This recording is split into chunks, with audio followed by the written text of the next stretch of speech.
Capítulo 731. Para obligar al gobierno a ceder, el 7 de noviembre de 1881 la burguesía prusiana organizó un masivo movimiento de huelga y cierre del sector.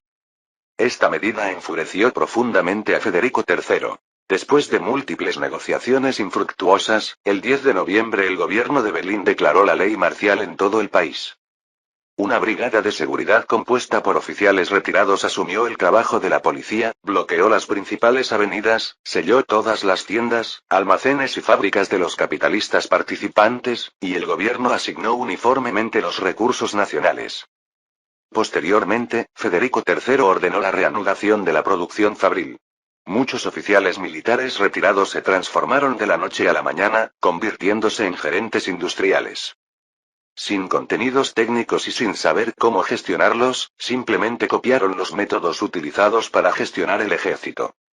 Mientras recibieran sus salarios, a los trabajadores comunes les daba igual quién fuera el jefe. No importaba lo estricta que fuera la gerencia. Mientras hubiera dinero, cualquier asunto podía discutirse, y las fábricas reanudaban sus operaciones una tras otra. Desde la producción hasta las ventas, el gobierno lo gestionaba todo. Parecía una economía planificada, y los capitalistas entraron en pánico. La realidad les dijo que quizá no fueran tan esenciales y que este país aún podría funcionar normalmente sin ellos. Aunque surgieron muchos problemas en el medio, esto fue solo la etapa inicial. Las cosas se podrían cambiar lentamente más adelante. Ya era demasiado tarde para arrepentirse. Con el rostro desgarrado, Federico III, naturalmente, no se contuvo. Ni siquiera fue necesario inventar acusaciones. Con solo desenterrar viejos relatos, un gran número de individuos fueron rápidamente encarcelados. El primer ministro Leo von Caprivi dijo con ansiedad: Majestad, no podemos seguir así. De lo contrario, habrá grandes disturbios. No tenía objeciones a atacar a los capitalistas, ya que de todos modos nunca estaban de acuerdo. Pero los planes no pudieron adaptarse a los cambios. Antes de esto, nadie se había preparado para que los militares tomaran el control del país. Solo más tarde se descubrió que la policía no podía controlar a los capitalistas, por lo que se obligó a utilizar soldados retirados para organizar la brigada de seguridad. Tras lidiar con los capitalistas, todos comprendieron que el orden interno se había derrumbado. Para restablecer el orden social, el gobierno tuvo que recurrir una vez más a la fuerza militar. Se decía una vez que el reino de Prusia era un estado propiedad del ejército. Esto se debía a que los militares tenían gran influencia y controlaban la política de la nación. La situación ahora había cambiado. La influencia de los militares en la cima se había debilitado, pero su influencia en los niveles inferiores había aumentado enormemente. Federico III asintió con resignación. Mi primer ministro, todo el mundo sabe que la situación en Prusia no está bien, pero la pregunta es, ¿cómo la solucionamos? Ya se ha arrestado a gente, se han registrado sus casas y se han confiscado sus fábricas. Ahora bien, para reanudar la producción en las fábricas, simplemente no podemos encontrar suficiente personal directivo en el corto plazo. Además de dejar que los oficiales militares retirados los administren, ¿tenemos otra opción? Ciertamente no podemos liberar nuevamente esos parásitos para que sigan causándonos problemas, ¿verdad? Debemos admitir que militarizar la gestión de las fábricas solo puede servir como medida de emergencia. Los problemas estallaron poco después de comenzar. Después de dudar por un momento, Leo von Caprivi apretó los dientes y dijo: organicemos una subasta.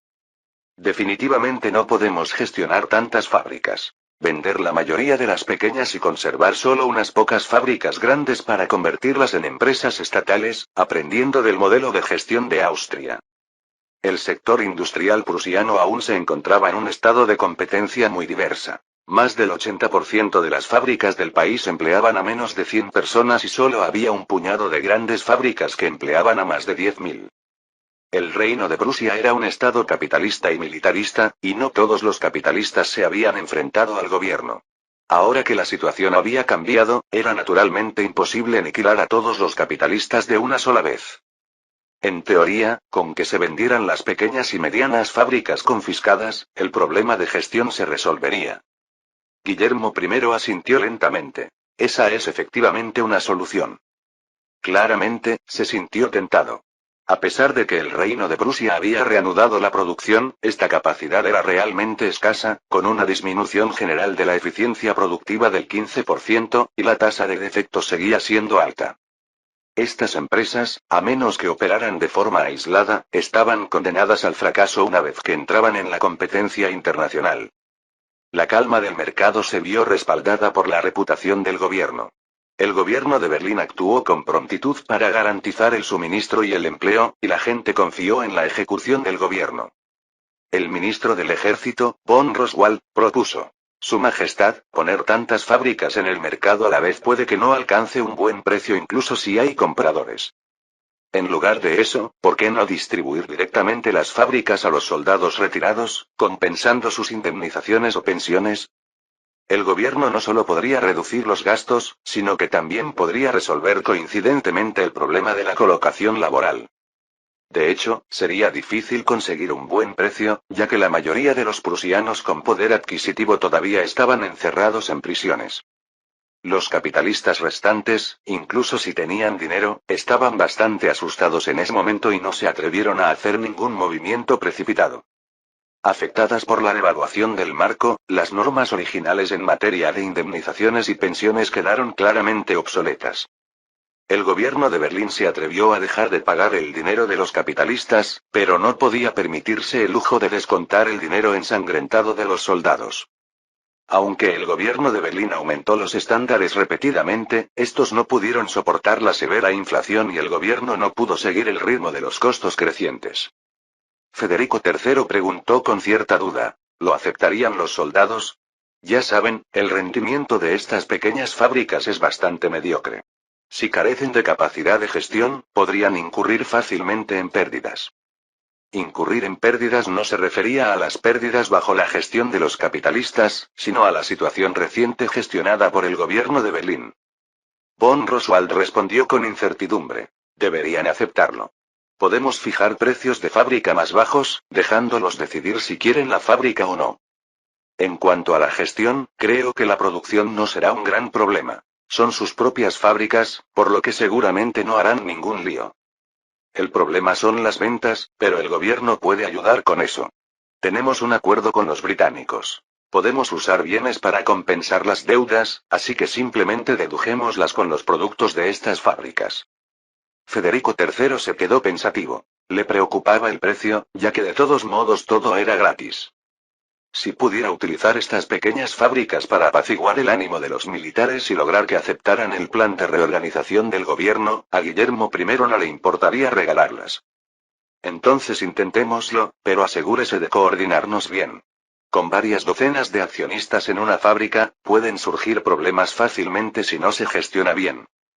La expresión inicialmente alegre de von Roswald se desvaneció. Ya podía imaginar la magnitud del trabajo que le esperaba. Por mucho que se redujeran los precios de las fábricas, no todos los soldados podían permitirse uno, a menos que hubiera múltiples bajas en una misma familia. De lo contrario, tener numerosos accionistas era inevitable. Cuando había intereses en juego, ¿podía la armonía entre todos? Todos estos problemas requerían su resolución. Capítulo 732. Las audaces operaciones del gobierno de Berlín dejaron a todo el mundo europeo en shock. Para la burguesía, esto fue un golpe directo en la cabeza. Si Prusia lograba semejante hazaña, otras naciones naturalmente podían seguir el ejemplo, y esto era, en esencia, una espada que pendía sobre la cabeza de todos. La opinión pública estaba llena de críticas, pero todas resultaron ineficaces. Como se atrevieron a poner la mesa patas arriba, el gobierno de Berlín, naturalmente, no temió ser reprendido. No solo los capitalistas nacionales sufrieron fuertes pérdidas debido a las acciones de Prusia, sino que los inversores extranjeros también se lamentaron. Desde que se difundió la noticia, el número de personas que quieren saltar de edificios en Frankfurt ha aumentado significativamente. Incluyendo al bastante famoso Flores, quien, debido a una desinformación, accidentalmente se hizo cargo de un trato y ahora dudaba si dirigirse a la azotea o no. Afortunadamente, después del final de la guerra prusiano-rusa, las acciones de todas las empresas prusianas se desplomaron hasta el fondo y ya estaban atrapadas en valores bajos. siempre y cuando nadie se atreviera a tomar posiciones largas, incluso aquellos que sí lo hicieron en posiciones bajas, por lo que las pérdidas no fueron demasiado severas. En teoría, el gobierno de Berlín solo confiscó las acciones de los criminales, es decir, las acciones en poder de los inversores extranjeros seguían siendo válidas. Esta fue también la razón principal por la que las grandes potencias no intervinieron. Aunque los métodos del gobierno de Berlín eran un poco drásticos, después de todo, se trataba de asuntos internos. El factor más crítico fue que se había creado un hecho consumado y la intervención solo complicaría las cosas, incrementando las pérdidas de todos. Mientras las empresas seguían operando, las acciones tenían valor. Sin embargo, el gobierno de Berlín se había convertido en el principal accionista, lo que hacía que las perspectivas de inversión fueran inciertas y desconcertantes. Palacio de Viena. Majestad, la situación ha cambiado. Las acciones de Prusia podrían desencadenar una reacción en cadena. Si los franceses siguen el ejemplo, es poco probable que nuestro plan tenga éxito, declaró el ministro de Finanzas Karl con profunda preocupación. El giro inesperado de los acontecimientos supuso un duro golpe para el plan secreto de los dos países anglo-austríacos de apostar en corto contra el franco. Si Prusia pudo cambiar las tornas, Francia también. Aunque el gobierno de París no se atreviera a copiarlo por completo, la simple implementación de la regulación financiera sería una carga suficiente para todos. Franz meneó la cabeza. No es lo mismo. El gobierno de Berlín se vio acorralado sin otra opción, así que fue una apuesta desesperada. Considerando la magnitud de la economía francesa, solo podemos intentar devaluar ligeramente el franco y obtener una ganancia considerable. No pondría en peligro su supervivencia, así que el gobierno de París no llegaría a ese extremo. Si el gobierno de París realmente aplicara el control financiero, nos estaría haciendo un gran favor. Prusia es un claro ejemplo. El valor del marco ya se ha desplomado por completo. Podríamos perder esta especulación, pero si el franco sale del mercado internacional, esa participación por sí sola podría compensar nuestras pérdidas. La lucha por la supremacía monetaria entre Inglaterra, Francia y Austria se prolongó durante muchos años. Aunque Francia había sido expulsada de la contienda, el franco aún mantenía una cuota significativa en el mercado internacional. En la era del patrón oro, cuanto más grande es la economía, mayor es la demanda de oro.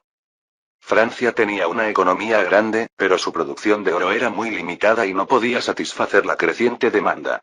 Las reservas de oro que respaldaban la emisión de francos siempre habían sido insuficientes, lo que representaba un riesgo para la seguridad del mercado financiero. En los últimos años, los especuladores internacionales han frecuentado el mercado. Sin embargo, la magnitud nunca fue muy grande, e incluso con algunas ganancias, la posición del franco se mantuvo firme. Como las ganancias tentaban el corazón, los especuladores, que habían probado las dulzuras, naturalmente querían cosechar beneficios aún mayores. Esta vez, con la colaboración del capital anglo-austríaco, parecía que Franz lo impulsaba desde la sombra, pero en realidad, fue solo un catalizador. Incluso sin este catalizador, habría sucedido con el tiempo. Por supuesto, este catalizador fue muy importante. Sin la intervención del gobierno, los capitalistas no habrían actuado a tan gran escala.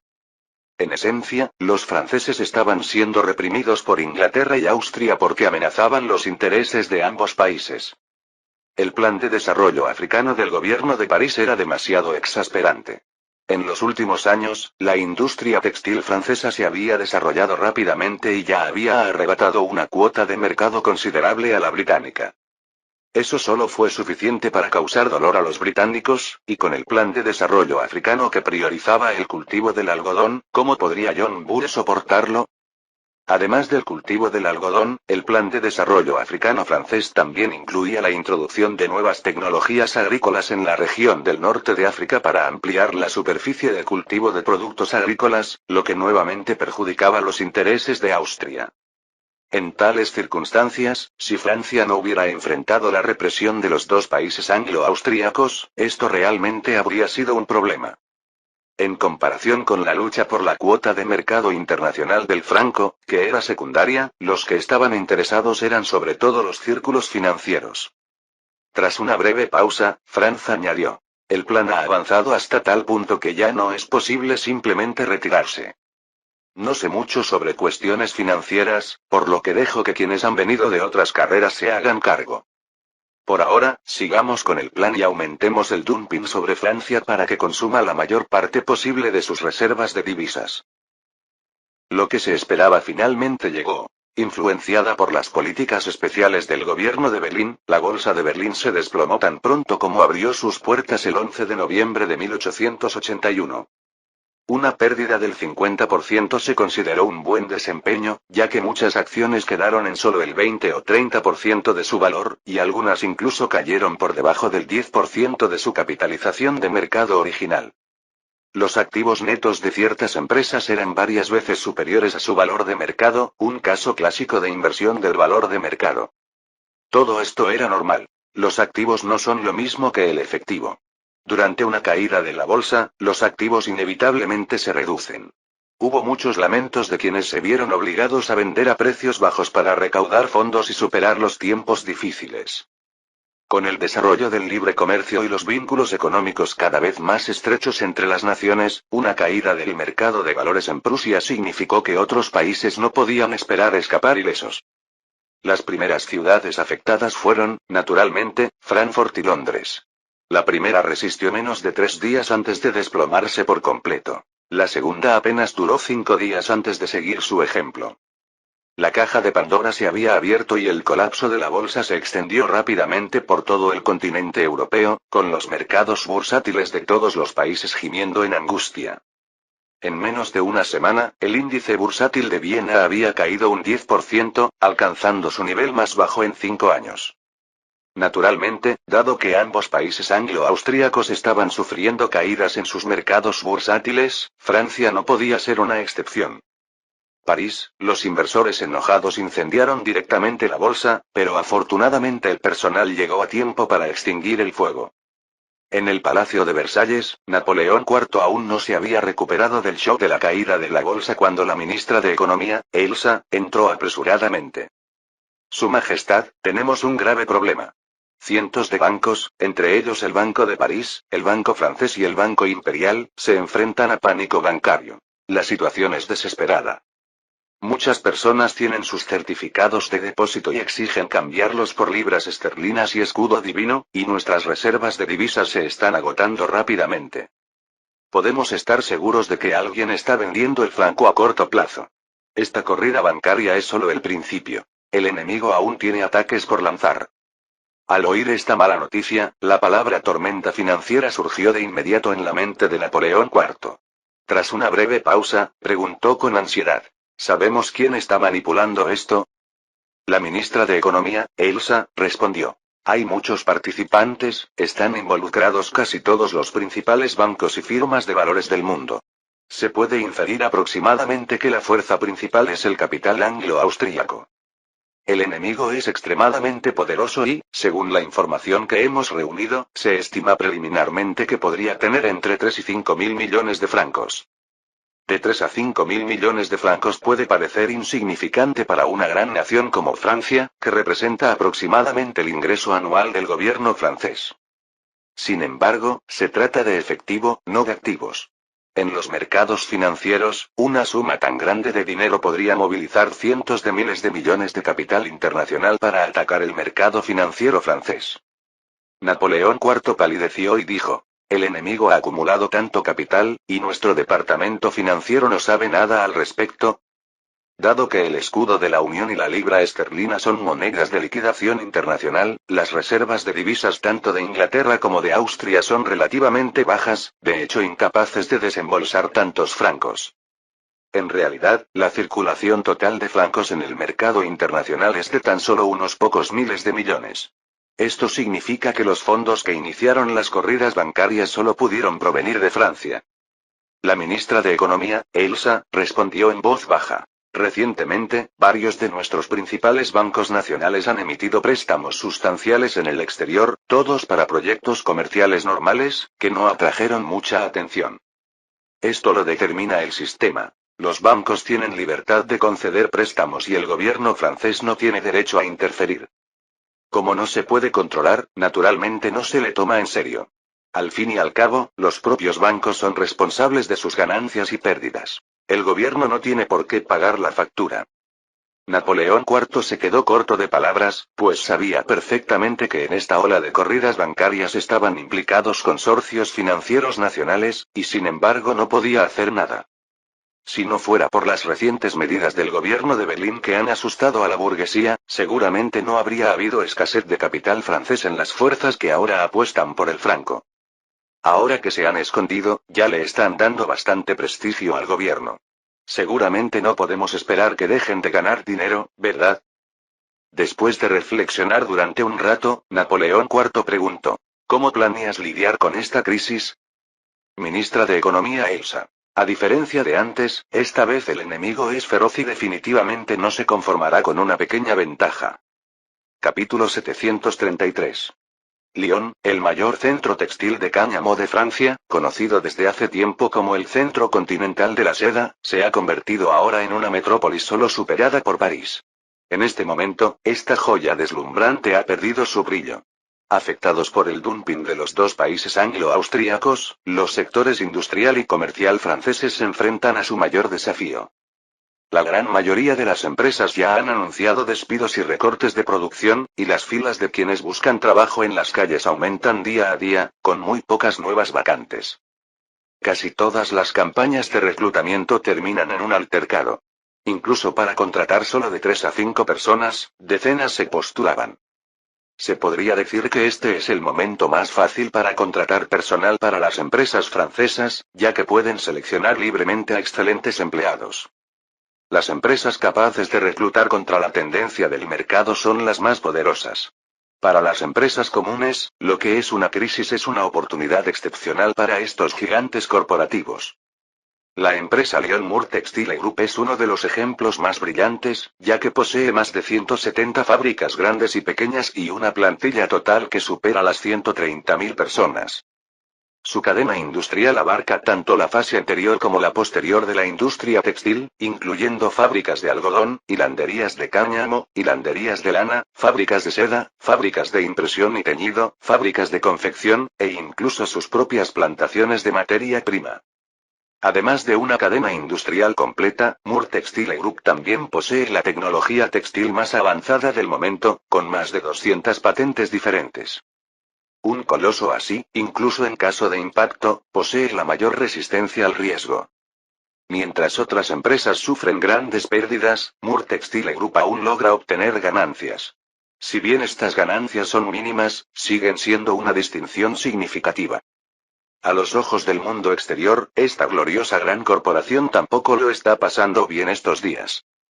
Las empresas rentables todavía pueden carecer de efectivo. Con la caída del mercado de valores y el impacto del capital extranjero en el mercado financiero, la tendencia a acumular efectivo está aumentando. Para hacer frente a la crisis, los bancos nacionales han restringido sus préstamos, lo que hace extremadamente difícil para las empresas obtener financiación.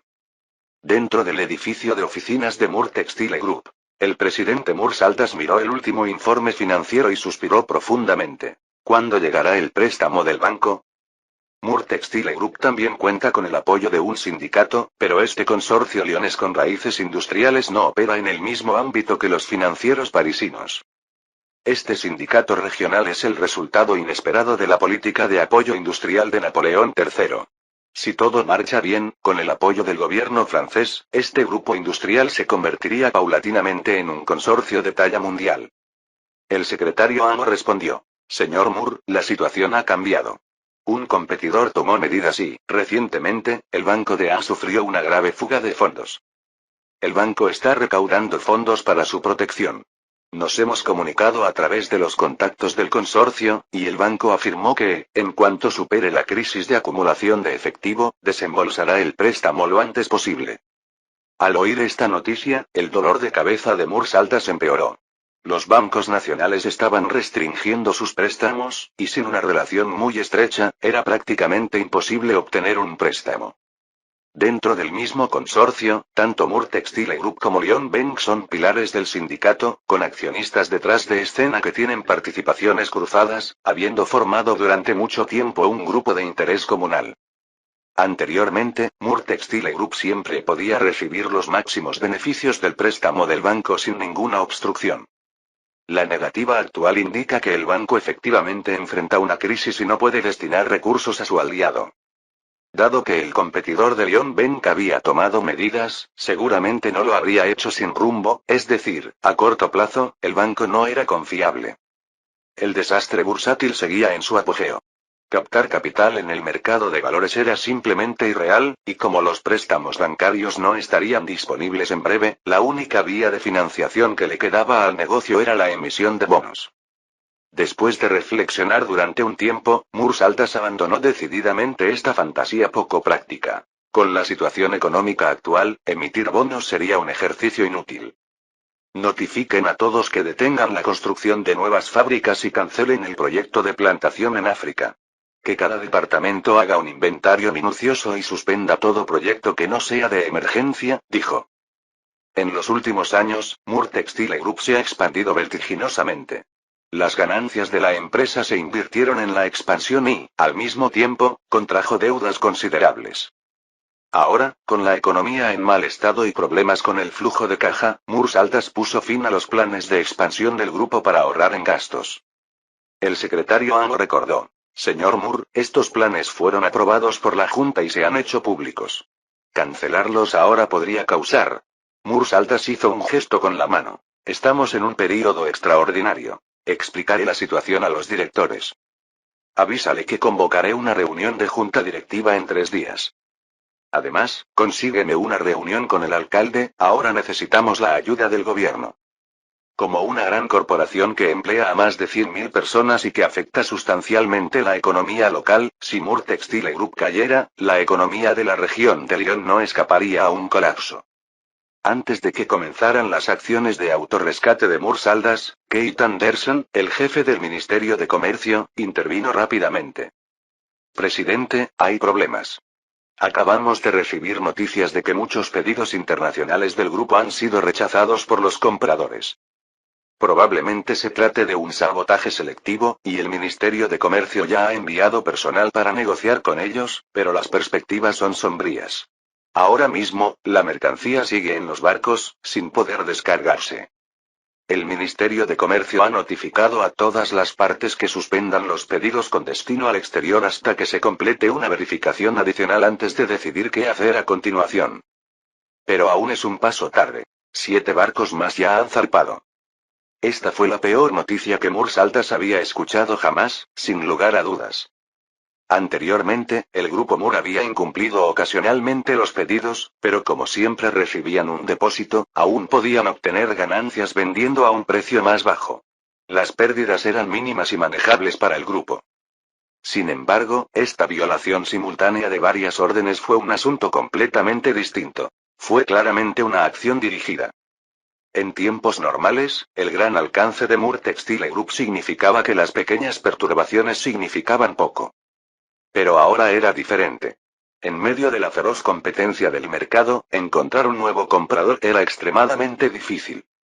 Si las cosas salían mal, la mercancía quedaría atascada en sus manos. Con falta de liquidez, Moore Textile Group podría estar en peligro si se acumulara un gran lote de mercancía. Mursaltas se obligó a calmarse. ¿Cuánto valen estas órdenes incumplidas? Si todos estos bienes llegan a nuestras manos, ¿cuánto dinero perderemos? Keith Anderson respondió con semblante sombrío. El valor de los pedidos incumplidos asciende a 120 millones de francos. Si no encontramos compradores para estos bienes, nuestros libros podrían mostrar una pérdida de hasta 105 millones de francos. Calculando solo el coste, nuestra pérdida económica directa también superaría los 75 millones de francos. Y esto es solo el principio. No podemos estar seguros de si los siguientes pedidos se cumplirán correctamente. Si se incumplen todas las órdenes internacionales, la pérdida final podría alcanzar los 100 millones de francos. La situación de Mursaltas se ensombreció al instante. Sin mencionar que, en una crisis como esta, incluso en tiempos normales, una pérdida de 100 millones de francos sería un duro golpe para Moore Textile Group. Al reflexionar sobre el proceso de globalización del grupo, Mursaltas finalmente notó que algo no iba bien. Los últimos 1 o 2 años habían sido demasiado tranquilos. Al principio pensó que se trataba de una bendición de la guerra prusiano-rusa, pero solo ahora se dio cuenta de que probablemente era una trampa tendida por sus competidores. Los morosos fueron los grandes clientes del grupo, con los que no habían tenido tratos puntuales, salvo que las cantidades de los pedidos anteriores habían sido muy pequeñas. Este año, las cantidades habían aumentado repentinamente. Mursaltas sospechaba que había un problema, pero el atractivo de los pedidos era demasiado tentador como para resistirlo. Conocían los antecedentes de los clientes y sabían que eran influyentes en sus propias localidades. Si bien las cantidades fueron considerables, los clientes abonaron sus depósitos puntualmente. Gracias a la favorable situación económica de principios de año, firmaron los contratos sin detectar ningún problema. Mursaltas habló lentamente. Encontremos compradores para este lote de productos lo antes posible. La cadena de capital del grupo ya está muy ajustada.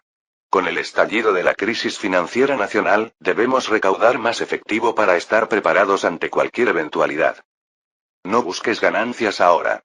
Mientras podamos venderlos, aunque sea a mitad de precio, lo aceptaremos. Se trataba de tratar a un caballo muerto como si estuviera vivo. Moore Textile Group era reconocido en Francia, pero aún era un recién llegado a nivel internacional. Aunque habían crecido rápidamente y habían arrebatado un mercado importante a los británicos con la influencia de Francia, su base no era lo suficientemente sólida. Esta crisis de incumplimiento de contrato fue la prueba más fehaciente de ello. Si la base hubiera sido sólida, con múltiples distribuidores en una región, no se encontrarían en una situación tan pasiva.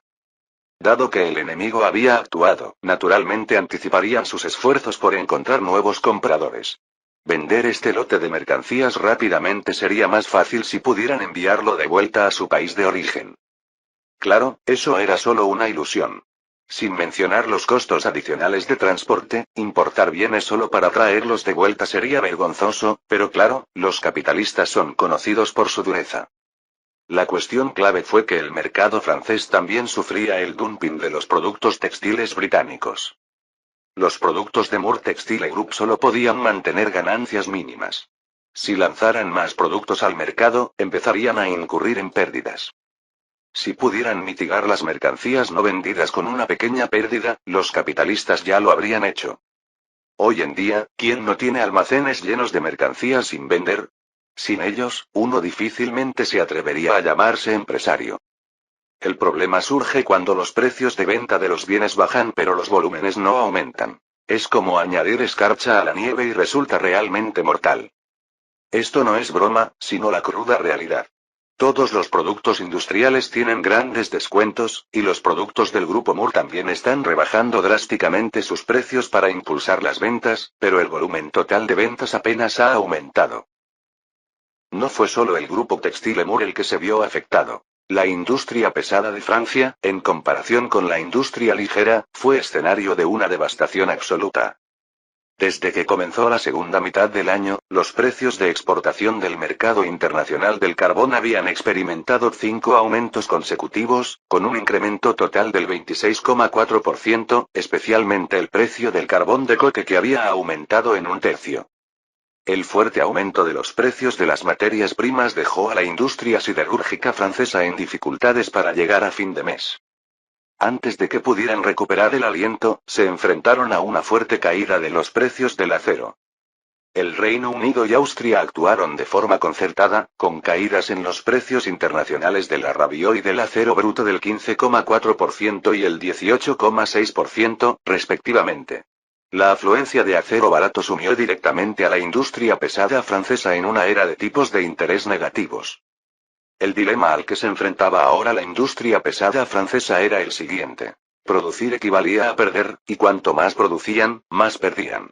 No producir también conducía a pérdidas, con la diferencia fundamental de cuánto se perdía. Capítulo 734. Ante la embestida conjunta del capital anglo-austríaco, el gobierno francés no se rindió. Napoleón IV mostró un lado dispuesto a asumir la responsabilidad. En primer lugar, pidió a las empresas nacionales que retiraran sus inversiones del exterior y aumentaran las reservas de divisas comprando francos en el mercado internacional. Luego emitió una orden administrativa que prohibía estrictamente a los bancos nacionales prestar francos al capital especulativo internacional y se reunió personalmente con varios grupos financieros nacionales. Nadie sabía exactamente de qué se trataba, pero tras ser convocados por el emperador, las figuras del mundo financiero francés se volvieron mucho más disciplinadas. Un buen número de personas aportaron fondos simbólicamente para unirse a la resistencia. Para entonces, ya era demasiado tarde. El bando atacante ya había acumulado una gran cantidad de francos, y aunque se vigilara a los grupos financieros nacionales, de nada servía. En general, la gestión de la crisis por parte del gobierno de París fue encomiable y sus medidas fueron oportunas. Desafortunadamente, la causa fundamental de esta crisis fue la grave insuficiencia de las reservas de divisas y oro de Francia. Sin resolver este problema, era imposible escapar de la crisis. En teoría, Francia tenía una gran cantidad de inversiones en el extranjero. Si tan solo se pudiera retirar una quinta parte, sería suficiente para capear el temporal. Sin embargo, estábamos en el siglo XIX, no en el XXI, y retirar capital del exterior no era algo que pudiera lograrse en 1 o 2 días. El tiempo no espera a nadie. Antes de que los fondos del exterior pudieran regresar, las reservas de divisas del gobierno francés estaban a punto de agotarse. El gobierno de París se preocupó. Si esto continuaba, en pocos días tendrían que recurrir a las reservas de oro para cubrir el déficit. Las reservas de oro del gobierno francés ya eran insuficientes, y una salida masiva de oro sin duda precipitaría el colapso del franco. En lugar de eso, sería mejor rendirse ahora. Dentro del Palacio de Versalles, Napoleón IV ya no poseía su habitual comportamiento entusiasta. Se volvió mucho más abatido. Claramente, la crisis lo había golpeado duramente. El imperio francés no era tan fuerte como había imaginado. La ministra de Economía, Elsa, explicó. Ya hemos limitado el monto de cada cambio, pero el número de personas que vienen a cambiar moneda cada día sigue aumentando. Ya se ha desatado el pánico. El mercado es pesimista sobre el futuro del franco, y cada vez hay más vendedores en corto en el mercado financiero que apuestan en su contra. En la situación actual, si no se suman otras fuerzas, el colapso del mercado es solo cuestión de tiempo. Frente al ataque del capital anglo-austríaco, ¿hay alguna fuerza en el mundo que pueda contrarrestarlo? La respuesta es sí. Aunque el grupo financiero francés era algo más débil que el capital anglo-austríaco, no todo este se había invertido plenamente, y si el grupo financiero francés se unía a la defensa, estarían luchando en territorio propio. Sumado al poder del gobierno francés, sin duda serían capaces de oponer resistencia. Tras dudar un momento, Napoleón IV dijo lentamente: envíen a alguien a hablar de nuevo con los grupos financieros nacionales. Todo lo demás es negociable, pero el derecho a acuñar moneda no está sobre la mesa. Dígales que si todavía se niegan a llegar a un acuerdo, haremos concesiones al capital anglo-austríaco y entonces nadie saldrá ileso. El grupo financiero francés estaba dispuesto a cooperar con las acciones del capital anglo-austríaco, no solo para obtener ganancias financieras en el mercado, sino más bien para obligar al gobierno de París a ceder. Si el franco se desplomara por completo, no sería necesariamente ventajoso para el grupo financiero francés. A corto plazo, podrían ganar más dinero mediante la especulación, pero eso les costaría el futuro. Si el franco perdiera su estatus de moneda internacional, el coste para el grupo financiero francés de desarrollarse en el extranjero aumentaría significativamente. Por supuesto, esto no los asustó. La mayoría de los capitalistas no piensan tan a largo plazo, y muchos grupos financieros arraigados en su país de origen tienen poco interés en la internacionalización. Sin embargo, nadie se atrevió a ignorar las amenazas de Napoleón IV. Si el gobierno francés llegara a un acuerdo directo con el capital anglo-austríaco y lo dejara entrar, sería mortal. Ante los intereses, nada es imposible. El gobierno francés necesitaba estabilidad, mientras que el capital anglo-austríaco buscaba ganancias. Dejando de lado los factores políticos, la probabilidad de que ambas partes hicieran concesiones era muy alta. Mientras pudieran alcanzar sus objetivos y obtener los beneficios previstos, a los capitalistas no les importaba si el franco sería duramente golpeado o no. Aunque esta tormenta financiera fue provocada por Francia, en ese momento ya había atraído capital de toda Europa y había ido mucho más allá del control de Francia. Incluso si los gobiernos de los dos países anglo-austríacos decidieran detener la guerra juntos, tal vez no tendría ningún efecto. Ya se había invertido dinero real, y los capitalistas no estaban dispuestos a retirarse sin cosechar los beneficios. ¿Cómo era posible? Desplome bursátil más crisis financiera más sobrecapacidad igual crisis económica. Esta ecuación puede no ser 100% exacta, pero sin duda tiene un 99,9% de certeza.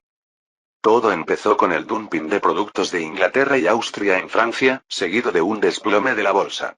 Antes de que los franceses pudieran recuperar el aliento, el capital anglo-austríaco lanzó un ataque al mercado financiero. La conexión de todos estos acontecimientos lleva a una sola conclusión: trasladar la crisis al exterior. Los dos países más afectados por el exceso de capacidad fueron Inglaterra y Austria, naciones industriales. Incluso si estallara una crisis económica, sufrirían las pérdidas más cuantiosas. Los dos países anglo-austríacos se enfrentaban no solo a un exceso de capacidad, sino también a un excedente de capital. Tras haber amasado una fortuna gracias a la guerra, los capitalistas de ambos países tenían los bolsillos abultados. Normalmente, todo el mundo tomaría ese capital y lo invertiría, en lugar de dejarlo en el banco para que gane intereses. Lamentablemente, el mundo entero se enfrentaba ahora a un exceso de capacidad y cualquier inversión en cualquier industria sería un desastre. Sin embargo, antes de que pudiera estallar la crisis que debería haber afectado a los dos países anglo-austríacos, Francia se topó primero con problemas. En el Palacio de Viena, con el informe de inteligencia en la mano, Franz respiró aliviado. Más le vale a usted que a mí. Al menos Austria quería superar esta crisis sana y salva, y cambiar el curso de la crisis era un paso indispensable. Mirando alrededor del mundo, ¿había un objetivo mejor que Francia? Si no aprovecharan el hecho de que aún no había reaccionado nadie y presionaran a Francia con los británicos, no habría ninguna posibilidad en el futuro. No importaba cuán discreto intentara ser Franz, era solo cuestión de tiempo antes de que la teoría de que Austria era una amenaza mayor que Francia se consolidara, y entonces serían Inglaterra y Francia las que se unirían contra Austria. Al tomar medidas preventivas contra los franceses, solo el rencor que esto genera podría retrasar por muchos años el acercamiento entre Inglaterra y Francia.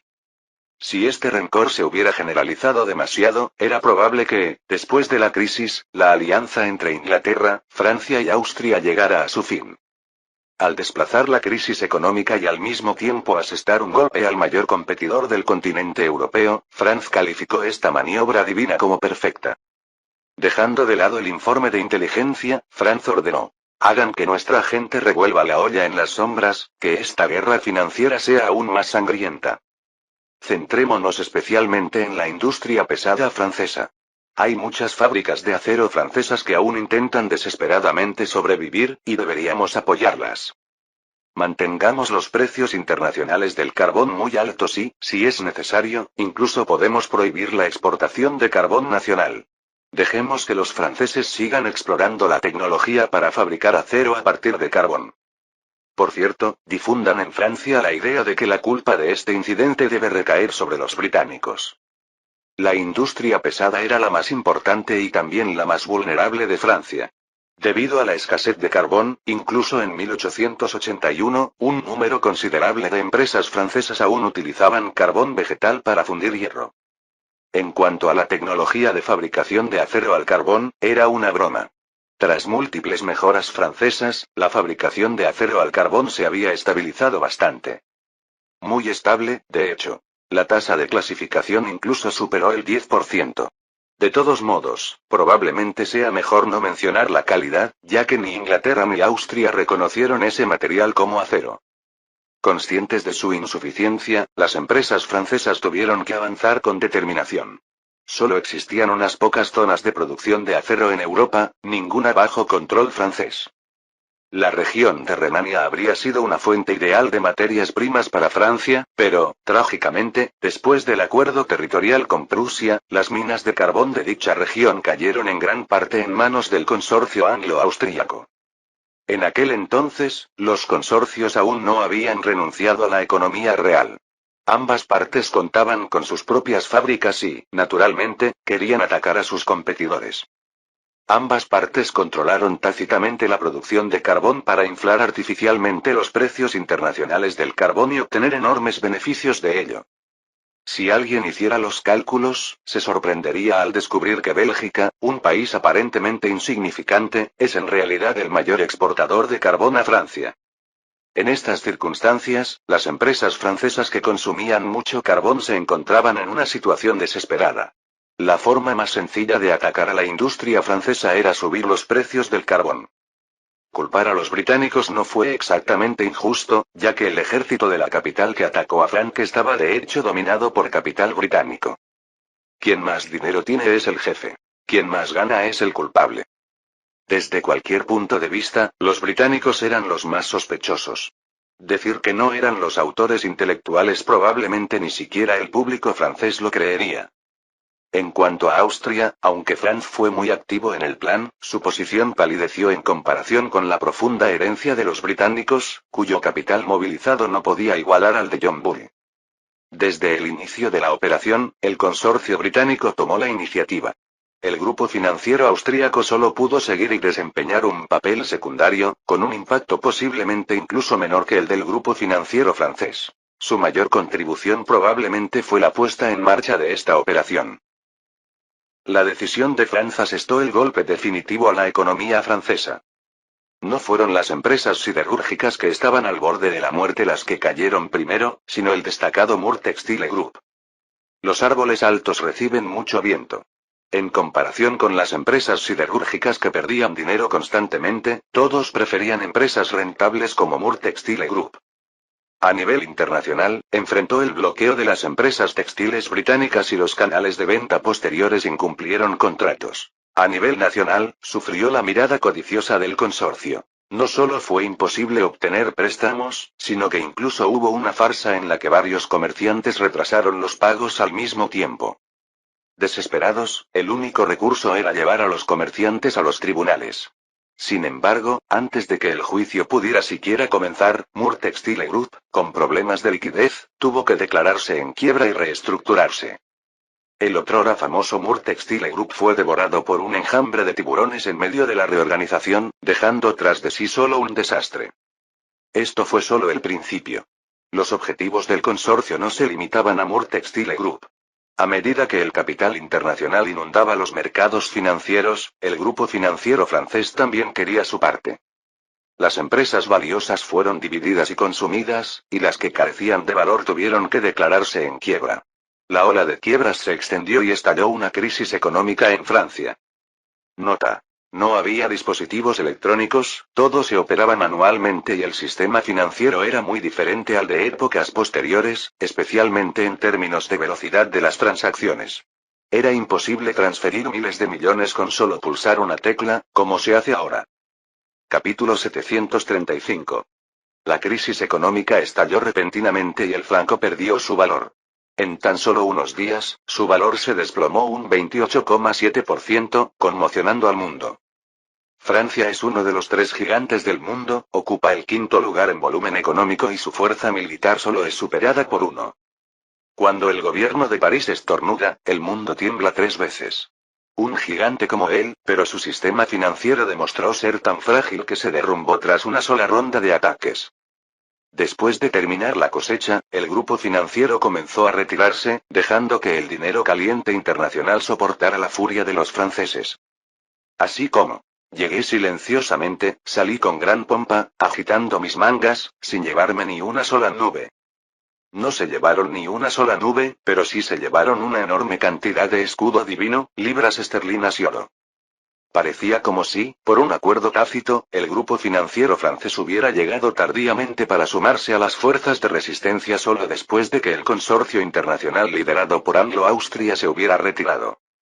Sin los peces gordos del capital, el grupo restante de especuladores individuales naturalmente no podía competir con el grupo financiero francés. Al ver cómo el grupo financiero francés se hacía famoso en una batalla y parecía convertirse de la noche a la mañana en héroes de Francia, Napoleón IV se puso furioso y, como resultado, muchos jarrones del Palacio de Versalles fueron reemplazados. La invasión del capital en la política, la ventaja absoluta construida desde la era de Napoleón III, ya no existía. En el Palacio de Viena, al ver la terrible experiencia del gobierno francés, Franz también sintió pena por aquellos que pensaban igual. Tras la crisis económica, el poder del grupo financiero francés aumentó considerablemente, reforzando aún más su influencia sobre el gobierno. El futuro imperio francés estaba llamado a cobrar aún más impulso. Después de un desayuno sencillo, que disipó esos pensamientos molestos, Franz se disponía a disfrutar del suave sol cuando llegó un visitante inesperado. El ministro de Asuntos Exteriores, Weisenberg, acudió a informar. Majestad, anoche estalló un levantamiento obrero en Lyon y hay indicios de que la situación en Francia se está saliendo de control. Para una gran potencia, las amenazas externas ya no son fatales. Lo único que puede derribarlas son ellas mismas. Sin duda, Francia es una gran potencia. Al menos en esta época. Mientras no se enfrenten con un frente unido, ninguna potencia podrá aniquilarla. Un dique de 1000 millas de largo puede ser destruido por un hormiguero. Ni siquiera una nación poderosa puede soportar conflictos internos. El levantamiento obrero lyonés fue solo el comienzo. Mientras no se resolvieran los problemas de la crisis económica, Francia no se estabilizaría. Franz preguntó confundido. ¿Acaso el gobierno francés no había distribuido ya ayuda alimentaria? ¿Por qué se produjo un levantamiento aún así?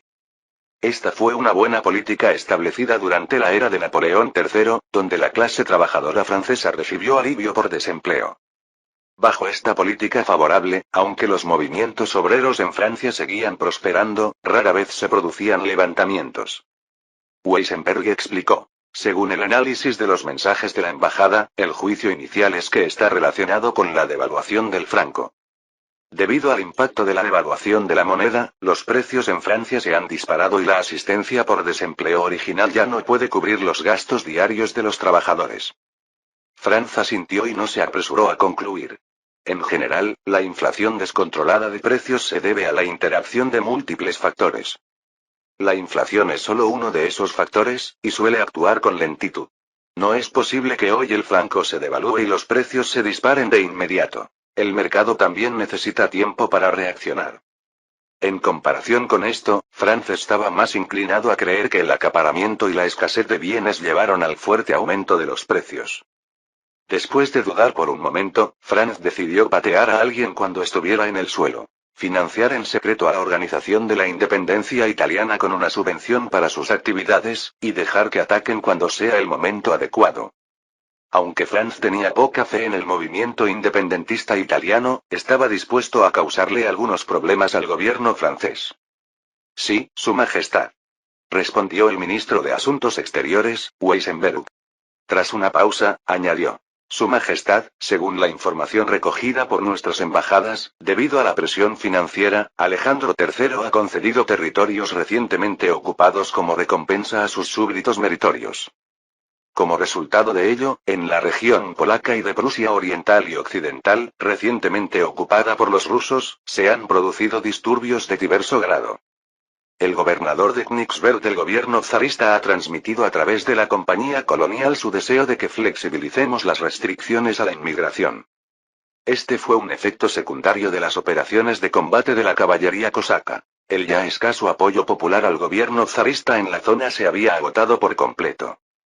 Ahora bien, recuperar el apoyo público era imposible. Al menos hasta que falleció esta generación, era un esfuerzo que no valía la pena.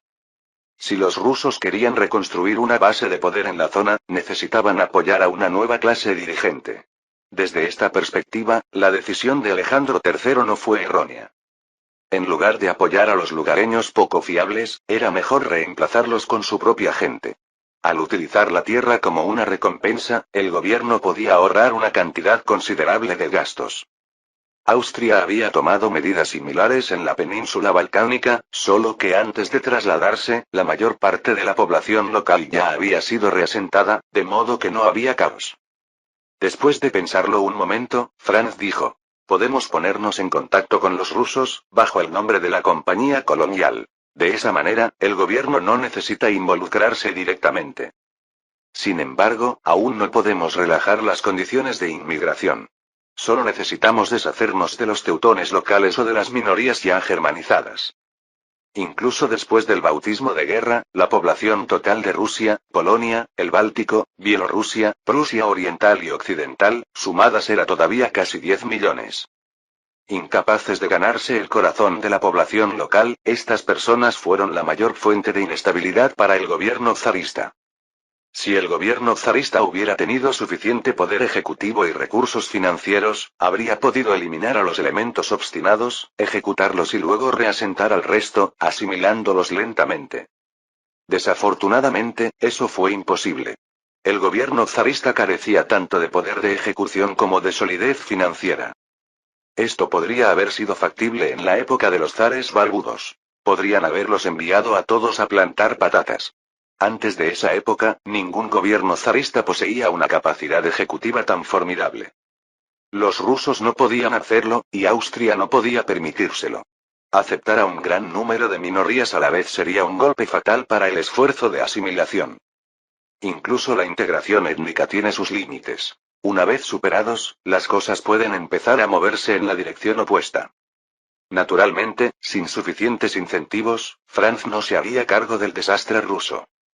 Desde la perspectiva de Austria, la presencia de estas personas, que albergaban animosidad hacia el gobierno zarista y estaban arrastrando a Rusia hacia el ocaso, era más que bienvenida. Influenciados por el levantamiento obrero de Lyon, los parisinos, naturalmente acostumbrados a los actos revolucionarios en la Tierra Santa revolucionaria, no podían quedarse atrás. El 11 de diciembre de 1881, los parisinos lanzaron una protesta masiva y cientos de miles de franceses salieron a las calles para apoyar el levantamiento de los trabajadores de Lyon. Como petardos, Francia empezó a estallar. El 12 de diciembre, a continuación, estalló un levantamiento obrero en Toulouse. Capítulo 736.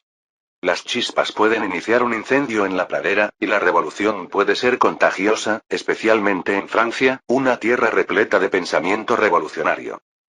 Napoleón IV había tragado el amargo fruto de las concesiones al consorcio, pues inicialmente pensó que con el apoyo de este su gobierno se consolidaría más, pero la realidad se desarrolló en la dirección opuesta. Se demostró que el capital necesita ser controlado. Una vez liberado, se vuelve voraz. De acuerdo con el consorcio, el gobierno francés entregó la economía al mercado y dejó de intervenir en los precios de las materias primas. Sin duda, este fue el culpable del aumento del coste de vida en Francia. En un contexto mundial de sobrecapacidad, el hecho de que los precios aún pudieran dispararse decía mucho. En el Palacio de Versalles, Napoleón IV permanecía sentado con expresión sombría, inmóvil. Las sucesivas rebeliones internas lo sumieron en la inseguridad. Su Majestad, los ministros han llegado. ¿Cuándo comenzamos la reunión? La voz de la criada devolvió a Napoleón IV a la realidad. Dejadlos entrar, la reunión de hoy se celebrará aquí, respondió Napoleón IV con indiferencia. Según el protocolo, había un lugar fijo para las discusiones. Sin embargo, como Francia no tenía censores, cuando el emperador estaba de mal humor, nadie discutía por nimiedades. Sí, Su Majestad. Ministro del Ejército, Luskin Yafet. Majestad, tras 2 días de cruentos combates por parte de la 7ª División, finalmente logramos abrir una brecha en Lyon ayer por la tarde. Esperamos sofocar a las fuerzas rebeldes en Lyon en los próximos 2 días. La 5ª División llegó a Toulouse anoche y ya ha comenzado a reprimir la rebelión. Pronto tendremos buenas noticias. Sin sorpresas, la Revolución Francesa ejemplificó perfectamente lo que significa una llegada apresurada y una salida rápida. Lyon, epicentro de esta revolución, también fue el primero en ser sofocado. Las llamadas batallas sangrientas tenían como objetivo principal reclamar el crédito. Se podría decir que mientras la revolución parisina no triunfara, ninguna conmoción en otras regiones produciría un resultado exitoso. Napoleón IV asintió con satisfacción, complacido con la actuación militar. Dada la situación actual, la rebelión no tardaría en ser sofocada. Ministro de Seguridad Ansocie. Su Majestad, anoche descubrimos otra conspiración en París, arrestando a 36 miembros del Partido Revolucionario. Este es el 4º caso de conspiración que hemos resuelto este mes. Diversos indicios sugieren que hay una mano oculta manipulando la situación tras bambalinas. Actualmente, la información que hemos reunido es insuficiente para identificar esta mano oculta. Los principales sospechosos incluyen las fuerzas internacionales antifrancesas como Anglo-Austria, las fuerzas restauracionistas de la dinastía anterior y la burguesía local. No se mencionó al Partido Revolucionario porque las fuerzas revolucionarias francesas estaban relativamente fragmentadas, con más de 100 organizaciones revolucionarias, grandes y pequeñas. Estas organizaciones, en su mayoría, tenían un entusiasmo efímero y cambiaban constantemente. La identidad del Partido Revolucionario de hoy podría convertirse mañana en el Partido Realista. Estos roles eran intercambiables. Los factores que influyeron en su cambio fueron diversos, posiblemente una política gubernamental particular, un discurso de un funcionario del gobierno o incluso el clima. No es una exageración, realmente hubo organizaciones revolucionarias que cancelaron levantamientos debido a las carreteras resbaladizas en los días de lluvia. Por supuesto, su razón no es ciertamente caminos resbaladizos en días lluviosos. Más bien, es responder al llamado de Dios a abandonar la revolución. No hay nada malo en ello, en Europa Dios puede manejar todo. Si Él hace llover durante una sublevación, indica que Dios no desea que se desate la discordia. Como creyente devoto, uno naturalmente no puede oponerse a la voluntad de Dios. En aquella época, la mayoría de las organizaciones revolucionarias de Francia eran improvisadas, carecían de programas políticos propios, de un liderazgo unificado y de miembros libres para ir y venir. No tenían fuerza para realizar operaciones importantes. Incluyendo las insurgencias que estallaron anteriormente, estas fueron lideradas por sindicatos. En cuanto al Partido Revolucionario, su principal función era difundir el pensamiento revolucionario y animar desde la barrera. Napoleón IV frunció el ceño. Sus instintos le decían que todos los sospechosos podían ser la mano oculta detrás de escena. No hace falta mencionar las fuerzas restauracionistas de la dinastía anterior. Ellas anhelaban poner a su propio rey en el trono, por lo que era necesario provocar problemas. Anglo-Austria acababa de asestarles un golpe en el mercado financiero, por lo que era natural que siguieran conspirando. La rebelión de Lyon, en particular, supuso un golpe directo para la industria textil francesa, y los británicos, profundamente desconfiados, surgieron como los mayores beneficiarios.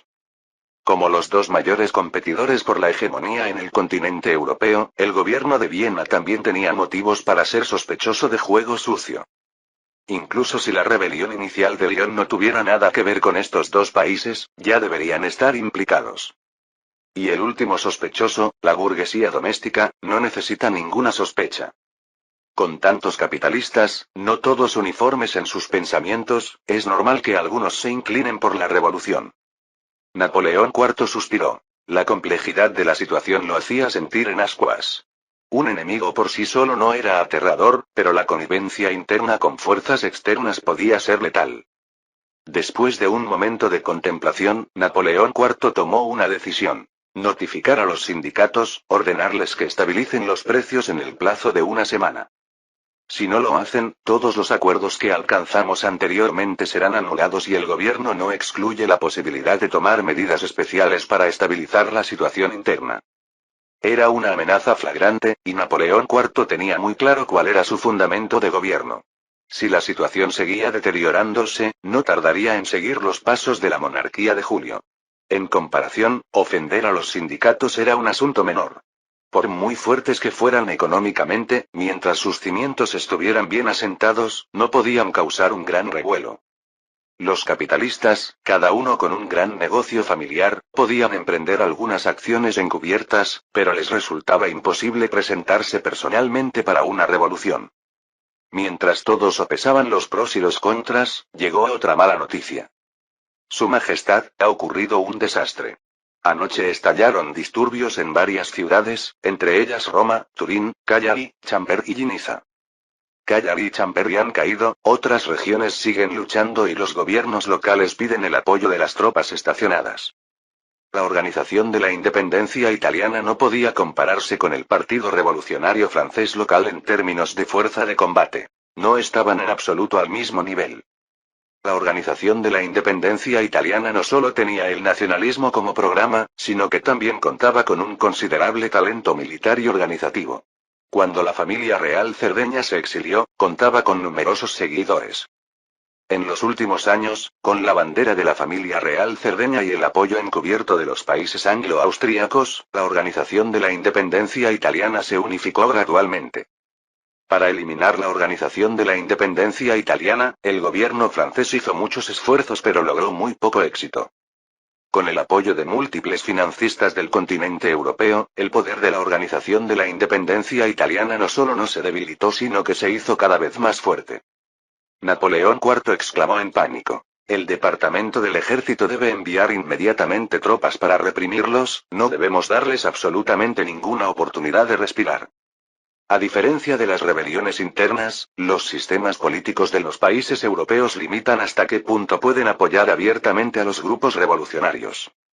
La organización de la independencia italiana es diferente, con la familia real Cerdeña al frente y la bandera enarbolada diciendo independencia más restauración, ellos también son miembros del sistema monárquico. Si logran afianzarse, las fuerzas antifrancesas en Europa seguramente los apoyarán, y entonces sofocar la rebelión ya no será fácil. En Viena, el gobierno austríaco recibió una carta de protesta de los franceses. ¿Cómo es posible causar problemas sin dejar rastro? Como era de esperar, el gobierno francés ya había descubierto el apoyo de Austria a la organización de la independencia italiana.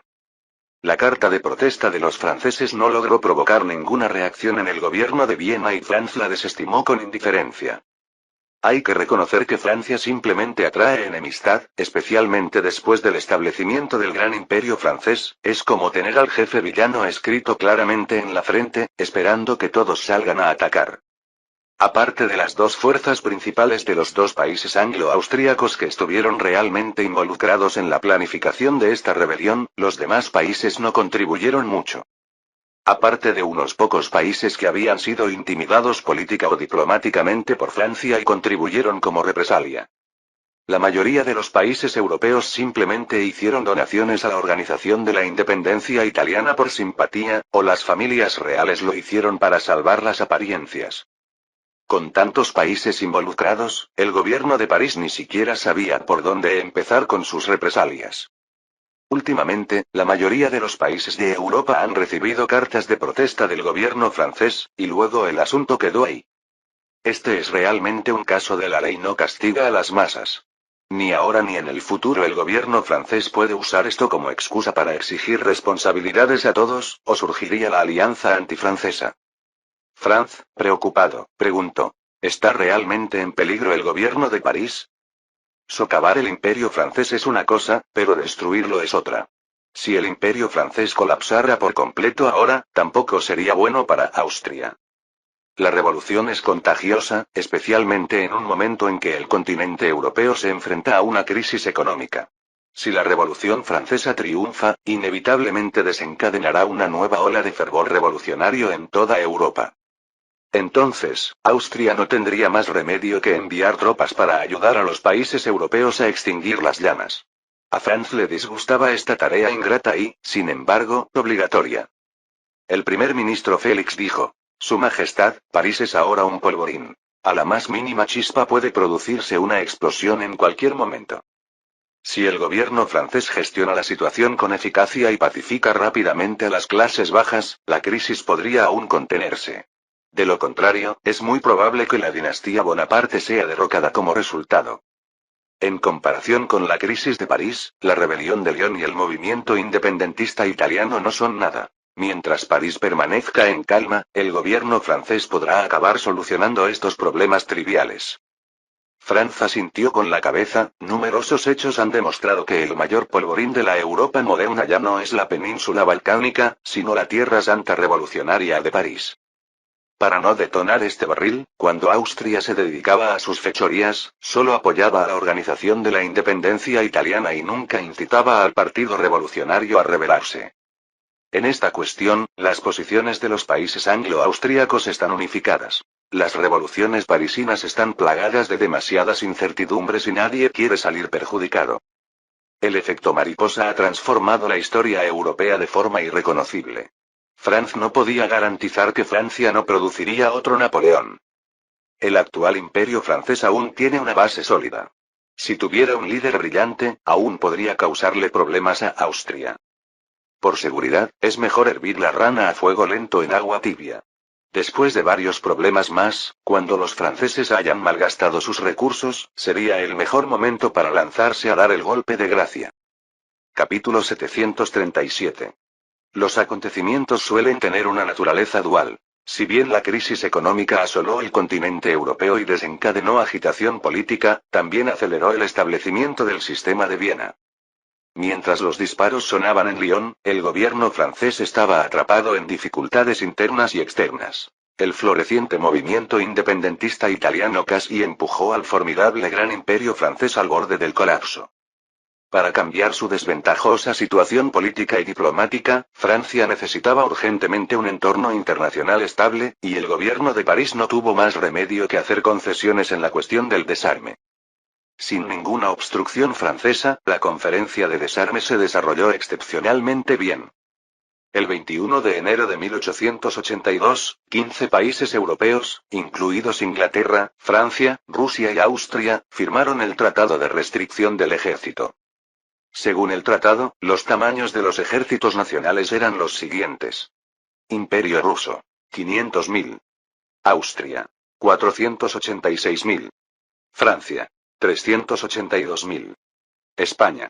246.000. Imperio de la Federación Alemana. 156.000. Gran Bretaña. 116.000. Federación Nórdica. 98.000. Bélgica. 48.000. Países Bajos. 33.000. Suiza. 32.000. Portugal. 28.000. Prusia. 28.000. Grecia. 18.000. Montenegro. 3.600. En general, este tratado militar se elaboró teniendo en cuenta la fuerza global de cada país, teniendo en cuenta el equilibrio militar regional. La asignación del Reino de Prusia fue baja porque el gobierno de Berlín era pobre y no podía permitirse un gran ejército. Medio año antes, el gobierno de Berlín ya había comenzado a planificar el desarme, siendo el mayor desafío la incapacidad de convencer a los militares para que aceptaran. Afortunadamente, con el Tratado de Restricción del Ejército ahora en vigor, el gobierno naturalmente no presionaría por una cuota más alta en nombre de los militares. Una vez ratificado el tratado, se creó un hecho establecido y el ejército prusiano tuvo que cumplirlo, sin importar cuán dominante fuera. La Prusia derrotada no tenía derecho a provocar problemas.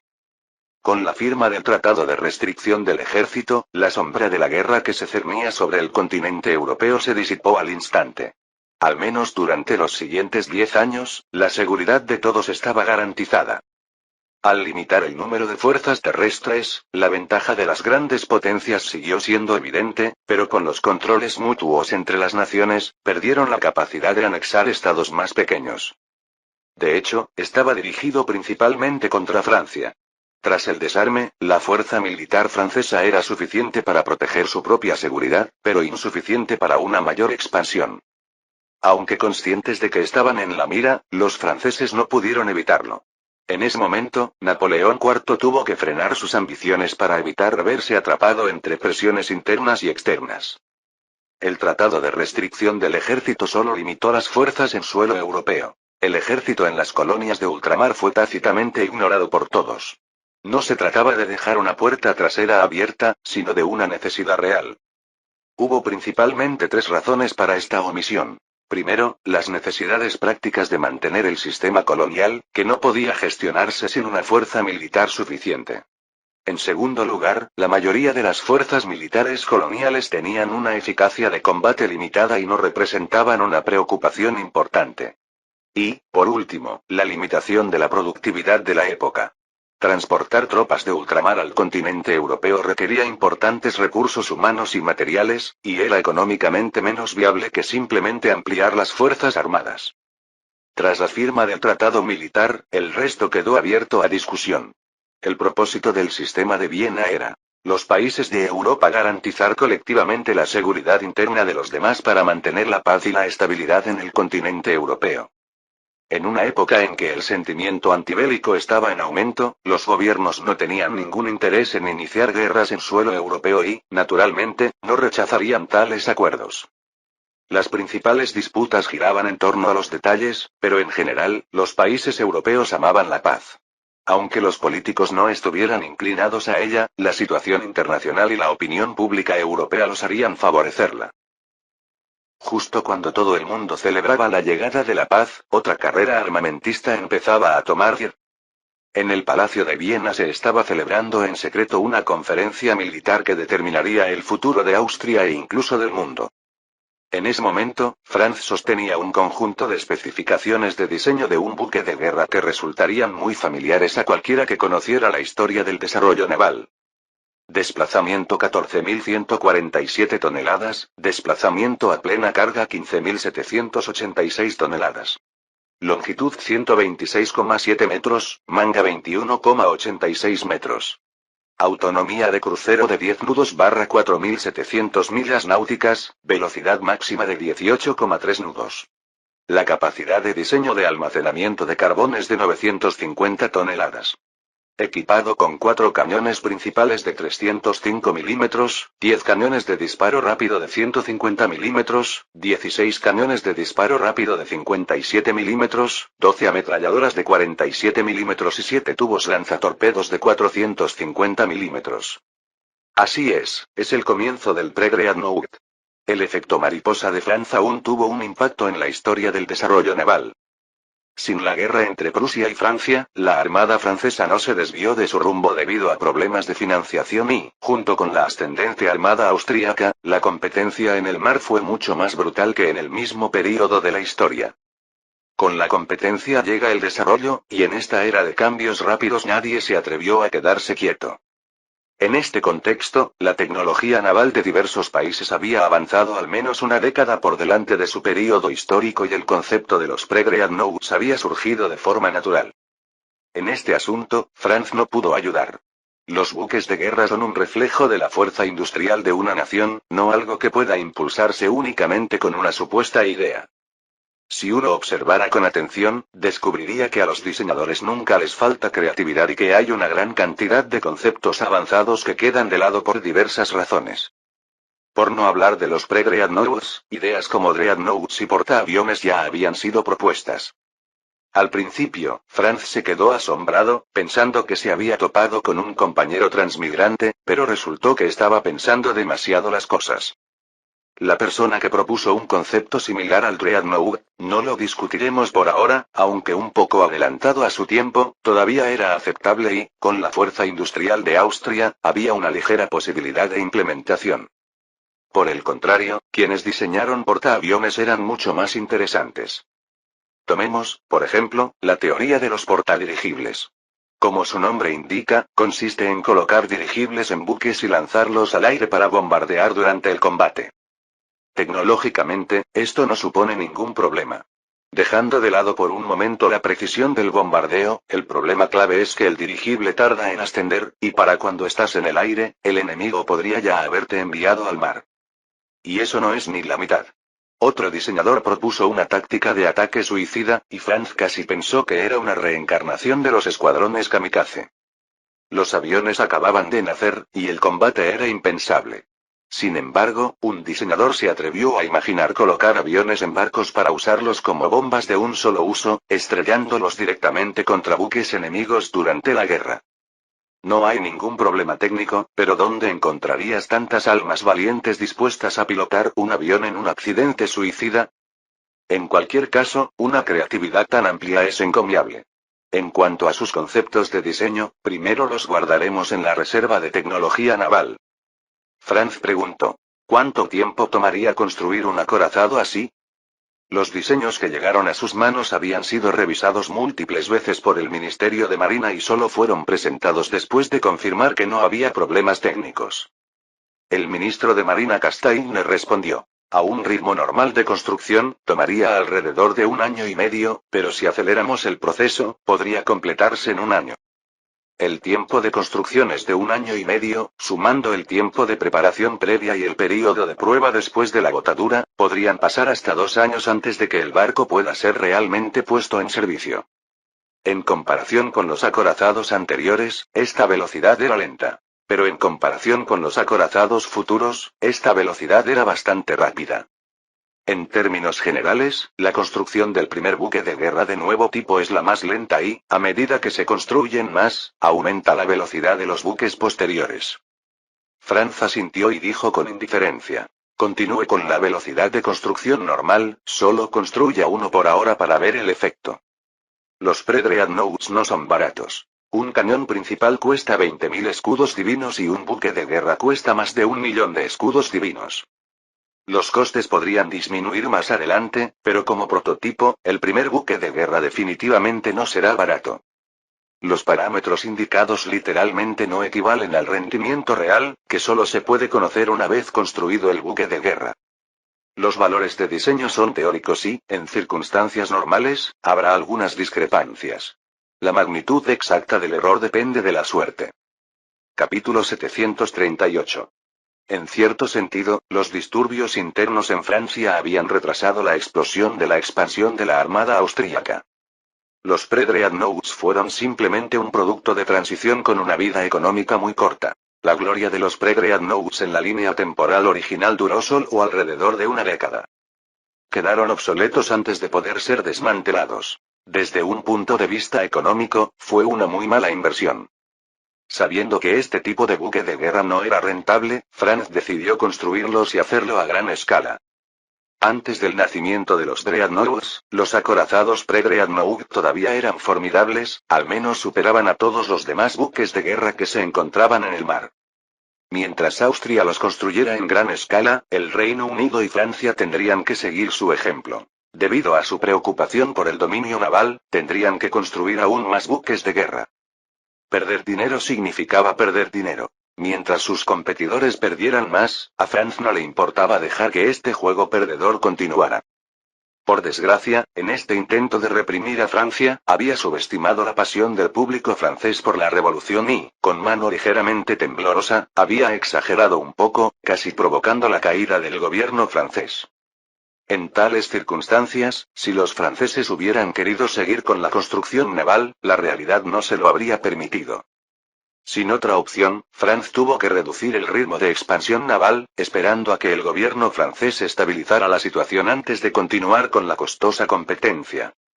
No había necesidad de preocuparse por la fortaleza financiera de los franceses. Aunque habían sufrido grandes pérdidas en esta crisis, la salida de riqueza no fue demasiado significativa. Los sectores más gravemente afectados fueron la industria y la manufactura, que representaron poco más de una décima parte de la economía francesa en su conjunto, mientras que otras industrias experimentaron impactos relativamente menores. La pérdida sufrida por este choque fue aproximadamente la misma que la que sufrieron los franceses durante la guerra franco-prusiana en la línea de tiempo original. La escala del gran imperio francés ahora era mucho mayor que en la línea de tiempo original, y con el apoyo de las colonias de ultramar, la recuperación económica no fue difícil. Puede parecer que andaban cortos de dinero, pero eso se debe a que la mayor parte de la riqueza estaba concentrada en manos de unas pocas personas, especialmente de aquellos sindicatos que se habían coludido con el capital internacional y que habían amasado una fortuna. A veces, tener demasiado dinero también puede ser un problema. Mientras se apropiaban de tierras en el país, los sindicatos también necesitaban más canales de inversión, y los préstamos con altos intereses eran sin duda una opción predilecta entre los magnates financieros. El gobierno francés era sin duda el mejor cliente. Su capacidad de pago era un asunto menor. Los sindicatos le prestaban dinero no tanto por los intereses, sino para fortalecer su influencia sobre el gobierno mediante recursos financieros. Quien se lleva el chelín del rey es un hombre del rey. Influir en el gobierno mediante el endeudamiento era una táctica común de los capitalistas.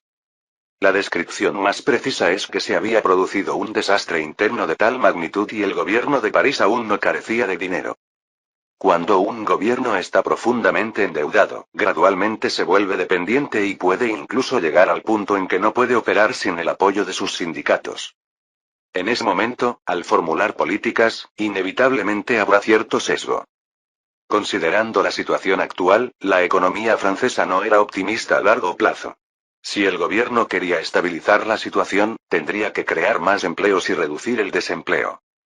Construir barcos no era la mejor opción, pero sí la más adecuada.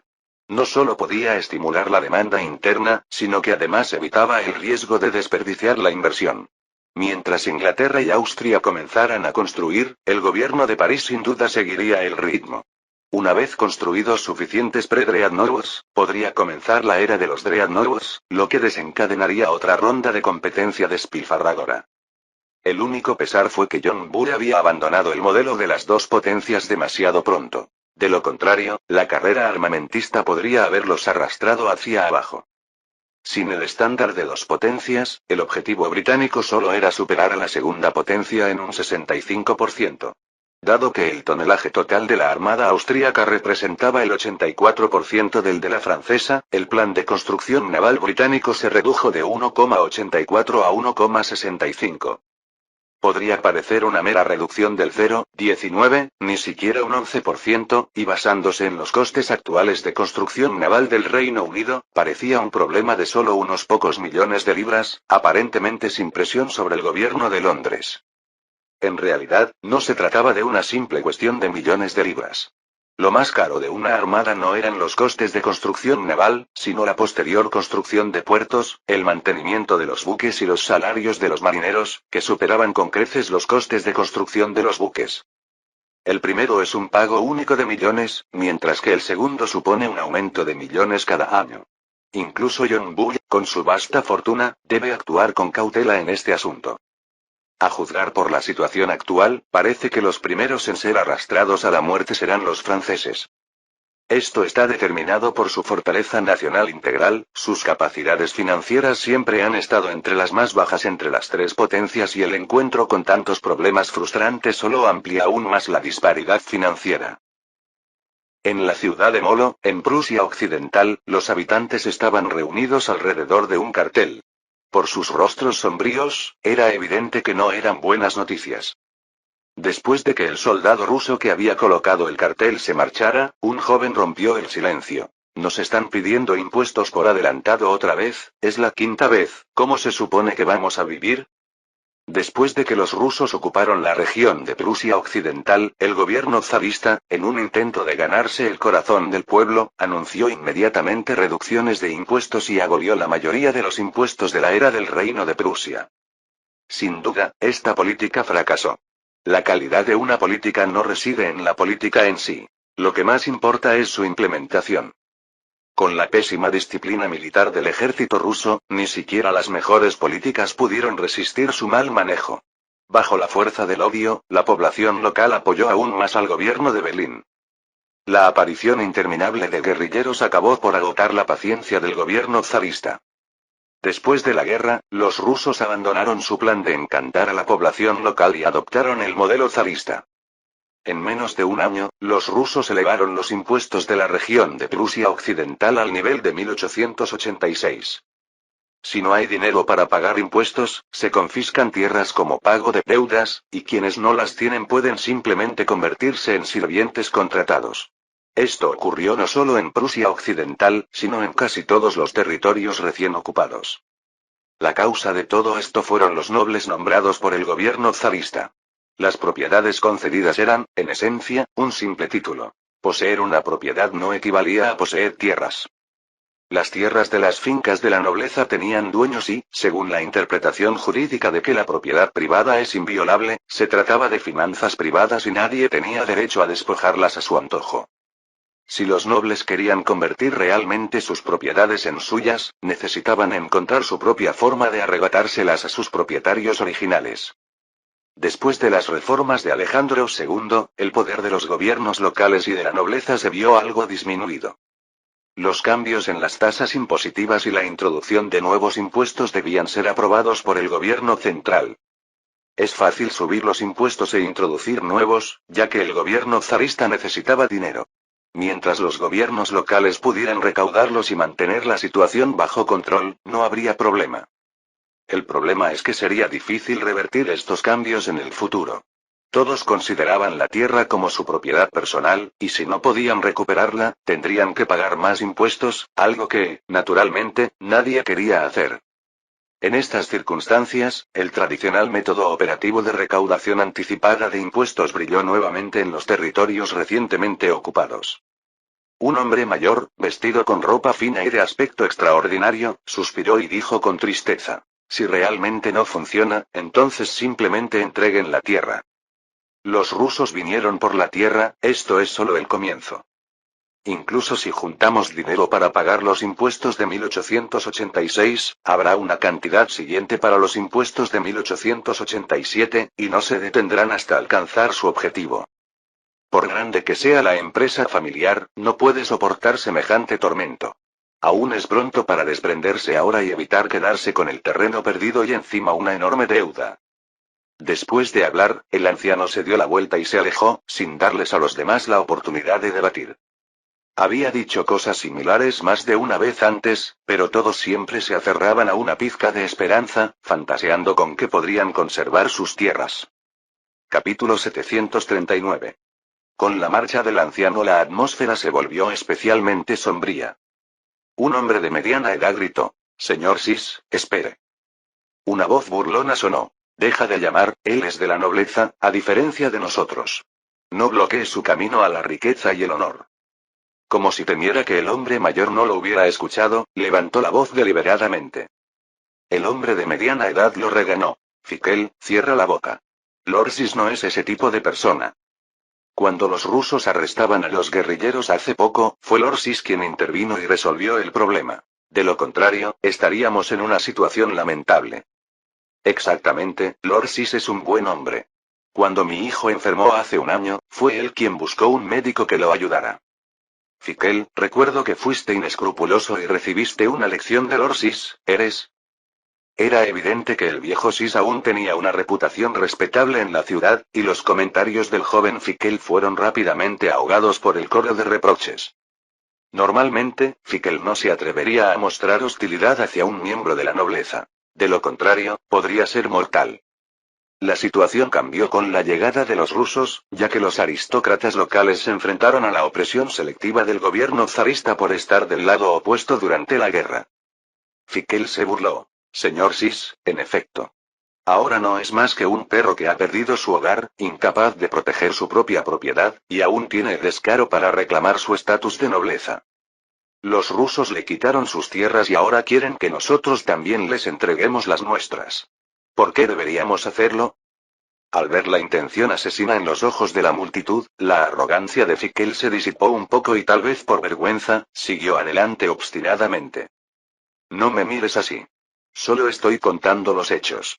Espera, no me sorprendería que un día nos vendiera a todos a nuestros amos rusos».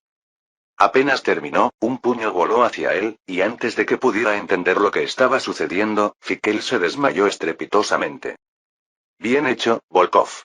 Esa mosca era la más molesta.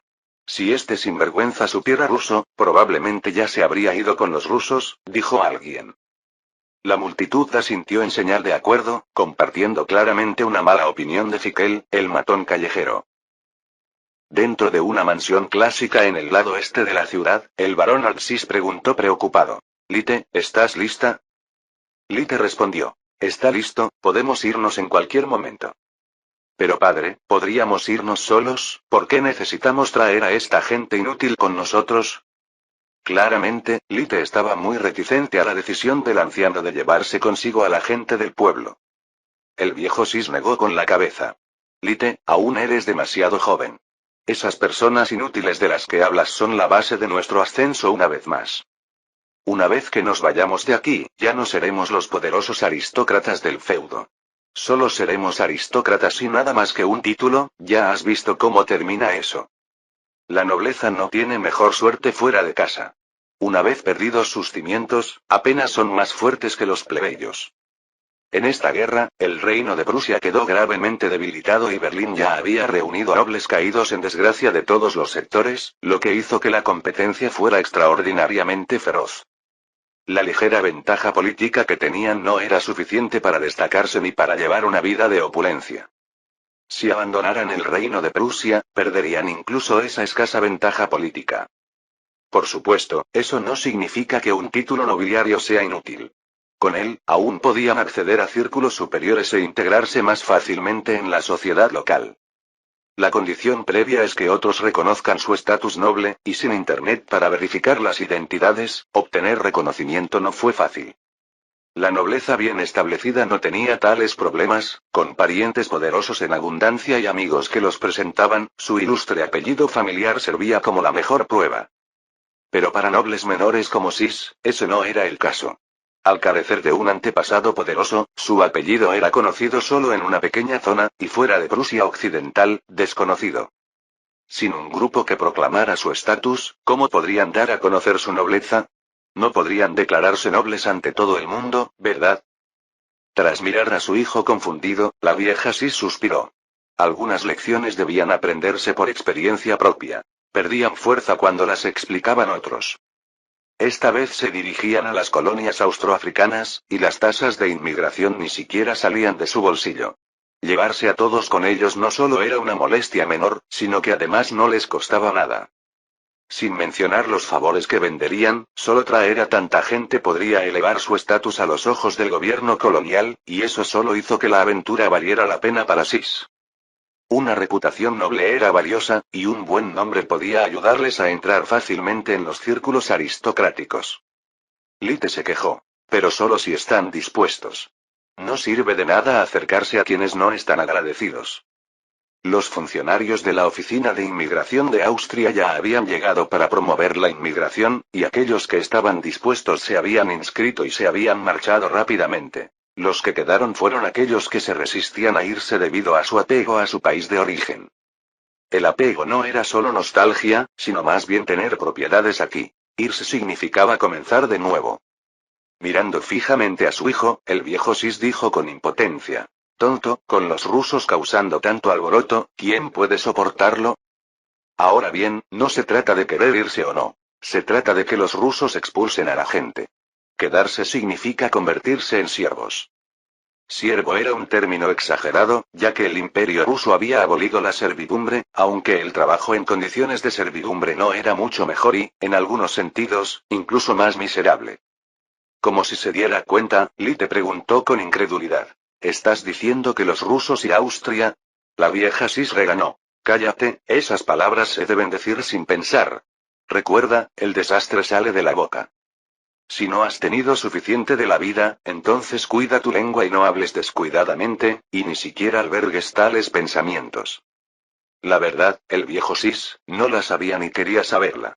A veces, saber demasiado era un pecado en sí mismo. Al mirar a su abatido hijo, el viejo Sis sintió una punzada de lástima, pero después de dudar por un momento, todavía contuvo sus palabras de consuelo. Lite era su tercer hijo y el más joven, recién cumplidos los 16 años y aún sin enfrentarse a las durezas del mundo. En circunstancias normales, no le tocaba a Lite tomar las riendas. Pero la guerra había cobrado la vida del hijo mayor de la vieja Sis, y su segundo hijo estaba gravemente herido y postrado en cama, con la vida colgando de un hilo. Ante una calamidad repentina, la vieja Sis no tuvo más remedio que acelerar la crianza de su hijo menor. Al fin y al cabo, la esperanza de vida era corta en aquellos tiempos, y la vieja Sis, con más de 60 años, ya no estaba en su mejor momento. En Prusia abundaban las regiones como la de la familia del viejo Sis y muchas familias nobles sufrieron cambios de herederos. Esto estaba bien si una familia tenía muchos hijos. Los más trágicos eran los nobles con un solo hijo, para quienes la muerte en batalla significaba el fin del linaje, una verdadera tragedia humana. El incidente de Moldo fue solo un episodio menor. Desde que los rusos comenzaron a ennoblecer a los aristócratas feudales, la nobleza prusiana original entró en pánico, buscando una salida. Con los recursos limitados de la localidad, era imposible mantener a tantos nobles. La competencia era inevitable.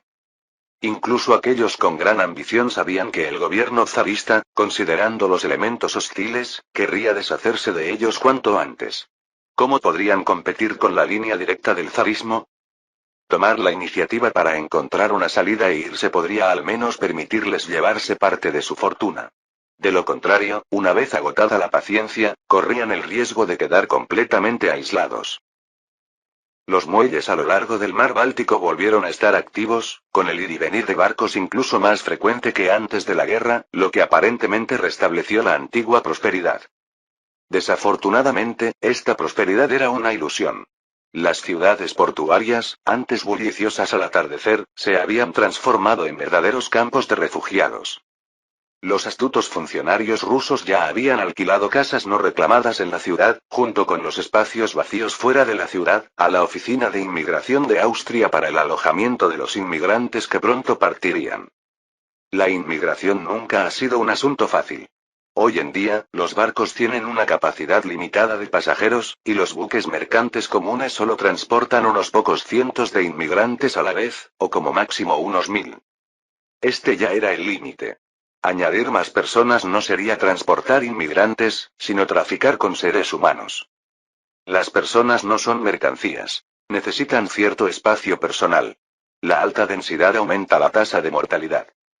En un día gris y brumoso, el viejo Sis, con toda su familia y algunos vecinos convencidos del pueblo, llegó al puerto de Kolovce para unirse a la cola de inmigrantes que esperaban para partir. Al ver las hileras de tiendas, el viejo Sis frunció el ceño. Ya no había vuelta atrás, ahora que había llegado tan lejos.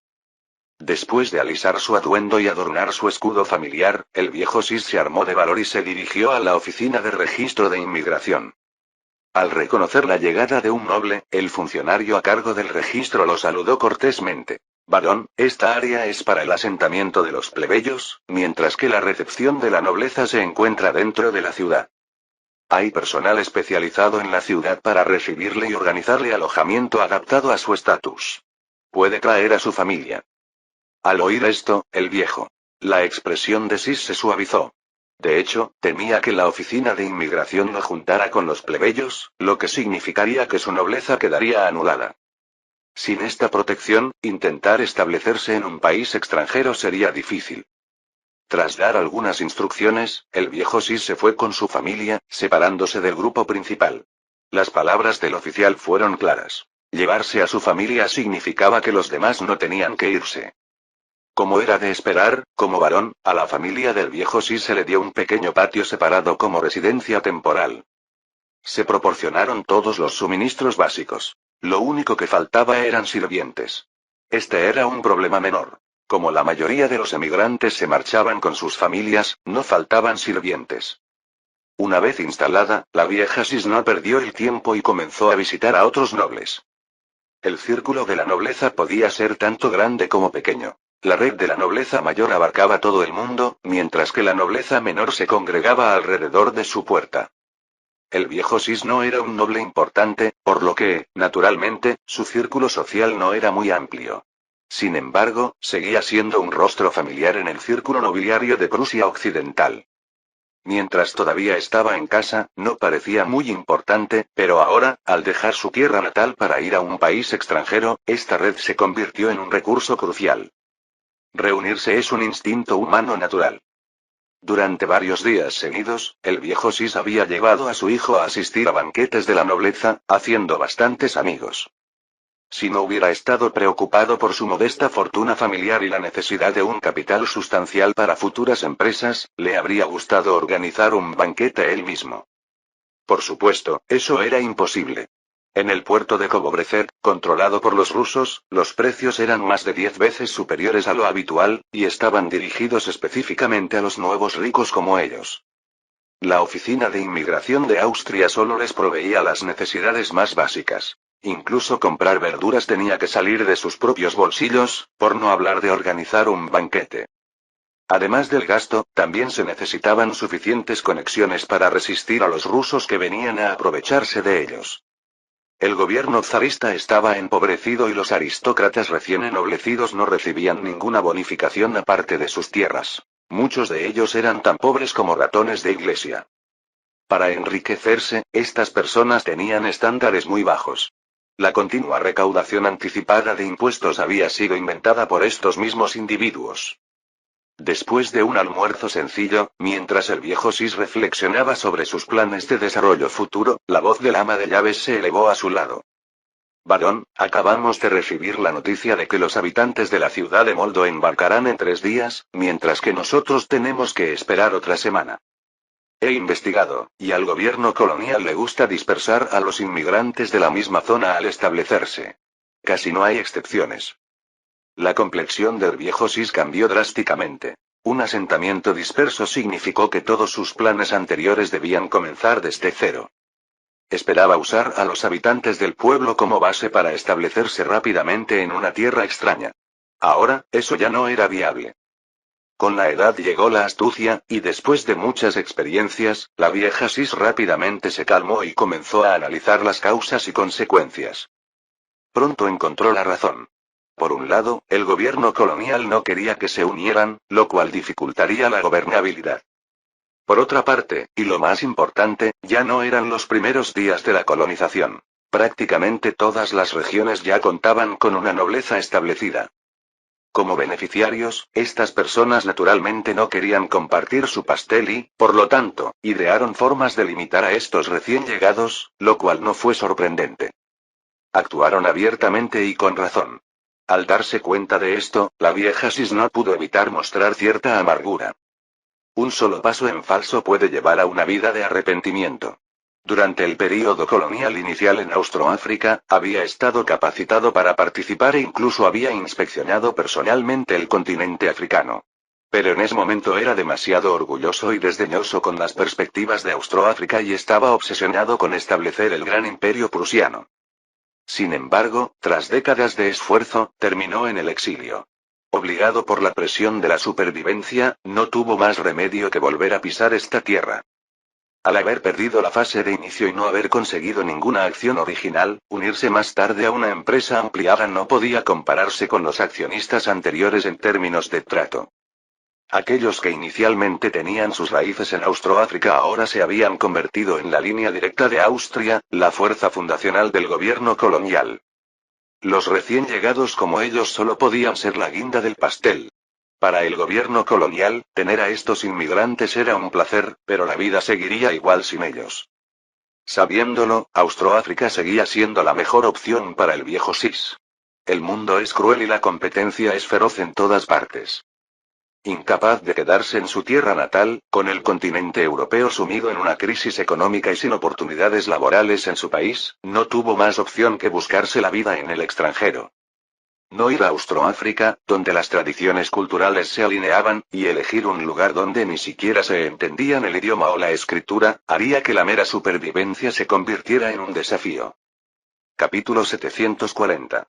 Mientras los barcos zarpaban, la riqueza acumulada por el reino de Prusia durante cientos de años estaba siendo agotada silenciosamente por Franz. Pero no, esto ya no debía asociarse con Prusia. Este lugar ya se había convertido en territorio ruso, donde rusos y austríacos cooperaban estrechamente, y ambas partes conseguían lo que necesitaban.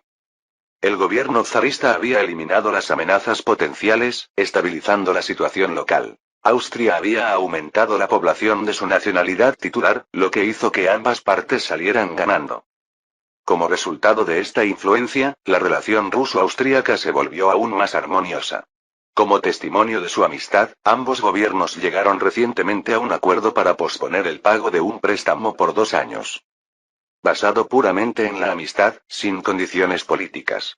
Desde la entrada en vigor del acuerdo, el comercio entre los dos países en la zona del mar Báltico comenzó a florecer.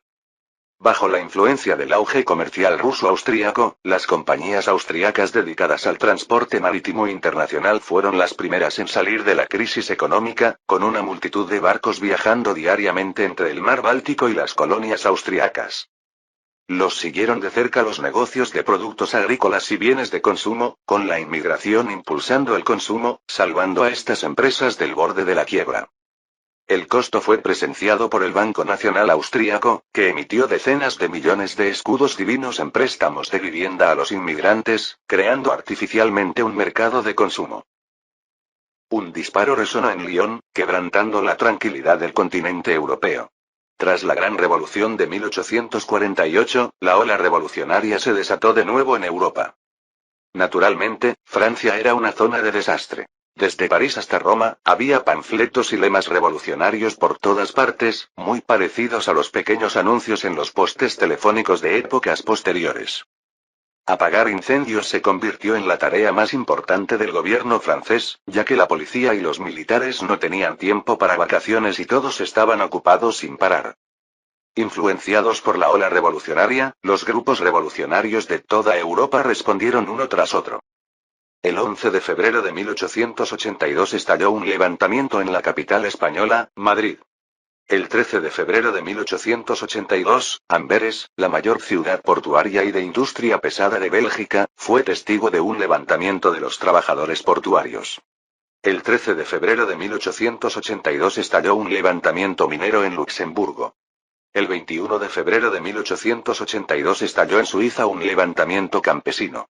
El 1 de marzo de 1882 se produjo un levantamiento de los trabajadores textiles en Londres.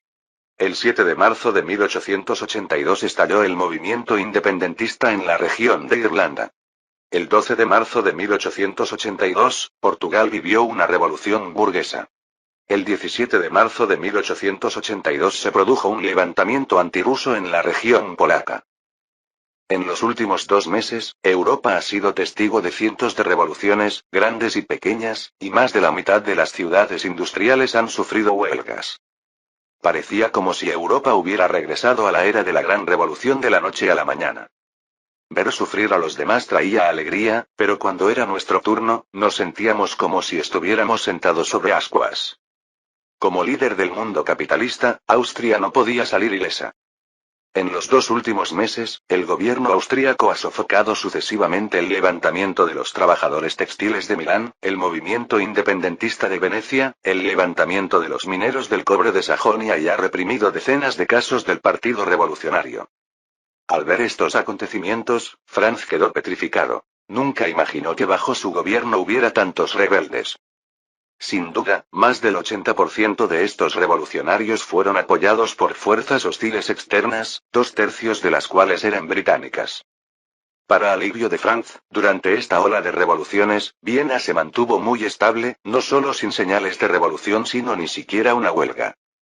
En esa época, Franz comprendió en cierta medida por qué en épocas posteriores los países europeos emprenderían la desindustrialización. En tiempos normales esto era manejable, pero cuando llegó una crisis económica, la industria manufacturera sufrió un impacto severo. Especialmente en las industrias que requieren mucha mano de obra, fue nada menos que un desastre. Los productos no se podían vender y las empresas tuvieron que despedir empleados para sobrevivir. Era muy difícil encontrar un nuevo empleo en medio de la crisis económica, y los trabajadores también necesitaban sobrevivir, por lo que surgieron conflictos. Aunque otras industrias también se vieron afectadas, empleaban relativamente menos trabajadores y no estaban tan concentradas como las grandes fábricas, por lo que la crisis fue más dispersa en varias ubicaciones. En teoría, siempre que nadie causara problemas, un imperio colonial como Austria podría evitar el estallido de una revolución. No había trabajo para los desempleados dentro del país, pero podían reasentarse en las colonias de ultramar. En general, mientras la gente tuviera opciones, no recurriría a los extremos. Al pensar en esto, Franz apretó los dientes con odio hacia John Bull. Para vengarse de los británicos, decidió inmediatamente aumentar el apoyo a la Organización de la Independencia Irlandesa y al Partido Revolucionario en Gran Bretaña. En cierto sentido, esta ola revolucionaria que se extendió por toda Europa también fue el resultado de varios grandes vándalos que se apuñalaron por la espalda. El primer ministro Félix declaró: Su Majestad, acabamos de recibir la noticia de que aproximadamente 5.000 personas del campo de refugiados de Silesia han iniciado una protesta exigiendo al gobierno que intervenga contra las atrocidades cometidas por los rusos y que rescate a los oprimidos. Antes de que Félix pudiera terminar de hablar, Franz, furioso, rompió la taza que tenía en la mano. Protesta. ¿Desde cuándo los criminales tienen derecho a protestar? De hecho, las personas que entraron ilegalmente en el campo de refugiados podrían ser definidas legalmente como criminales. Como el número de personas implicadas era demasiado elevado, el gobierno de Viena no definió como criminales a todos, sino que castigó únicamente a los cabecillas. Esta protesta puso sin duda en entredicho los principios de Franz. ¿No era absurdo protestar contra las atrocidades de los rusos ante el gobierno austríaco? Austria no era la policía internacional. No había motivo para interferir en los asuntos internos de otros. Si te entrometías a ciegas, acabarías muerto. El gobierno de Viena ya había reasentado a la mayoría de ellos, pero todavía quedaban más de 200.000 personas en los campos de refugiados, esperando su reasentamiento. Franz se burló. Deporten a todos los que participaron en la protesta de regreso al Imperio ruso, que cultiven patatas para Alejandro III. Todos los responsables deben ser destituidos de sus cargos y rendir cuentas. Envíen un equipo de investigación para escrutar los hechos. No creo que esto haya sido un acto espontáneo de los refugiados. El campo de refugiados estaba bajo administración militar, y aún así estalló una protesta. Si no fuera por negligencia por parte de los administradores, Franz no lo creería. Para decirlo sin rodeos, si los administradores no estuvieran dispuestos, los que estaban dentro del campo de refugiados ni siquiera podrían recibir noticias del mundo exterior. Estas personas tampoco se quedaron de brazos cruzados. Franz también empezó a construir muros en la frontera. No por ninguna otra razón, sino principalmente para mantener a los refugiados ocupados, para que no se quedaran de brazos cruzados y causaran problemas. Por muchas precauciones que se tomaran, los problemas seguían apareciendo. Para lograr paz y seguridad a largo plazo, Franz tuvo que matar al pollo para asustar al mono. Ser deportados de vuelta al Imperio ruso fue el mayor castigo. El gobierno zarista no los recibiría con los brazos abiertos, y sería una suerte para ellos siquiera cultivar patatas en Siberia. El primer ministro Félix sugirió: Su Majestad, deportar a esos problemáticos refugiados a Rusia no será un problema, pero la ola revolucionaria europea que está creciendo es problemática. Aunque los levantamientos iniciados por los revolucionarios en su mayoría terminaron en un fracaso, no tan drástico como en 1848, la frecuente ocurrencia de estos levantamientos todavía representa un daño importante. Para la paz y la estabilidad del mundo europeo, necesitamos convocar otra conferencia internacional, unir a los gobiernos de varios países y contener colectivamente la propagación de los pensamientos revolucionarios. En estos días, no hay gobierno que no tema a la revolución, limitadas por la productividad, las clases bajas de todos los países del mundo luchan. La lucha genera el deseo de revolución, y cuando el terreno para la revolución está presente, aquellos con intereses creados naturalmente entran en pánico.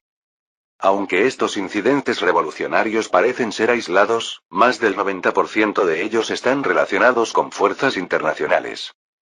Tal vez nadie haya orquestado directamente las rebeliones, pero apoyar a las organizaciones revolucionarias, propagar pensamientos revolucionarios y brindar asilo a los revolucionarios, todo ello son obras de los grandes vándalos. Por supuesto, también participaron naciones más pequeñas.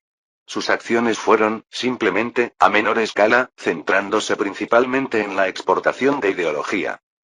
Después de la Gran Revolución de 1848, las naciones europeas aprendieron la lección y estuvieron en paz por un tiempo, solo para que ahora resurjan viejos problemas.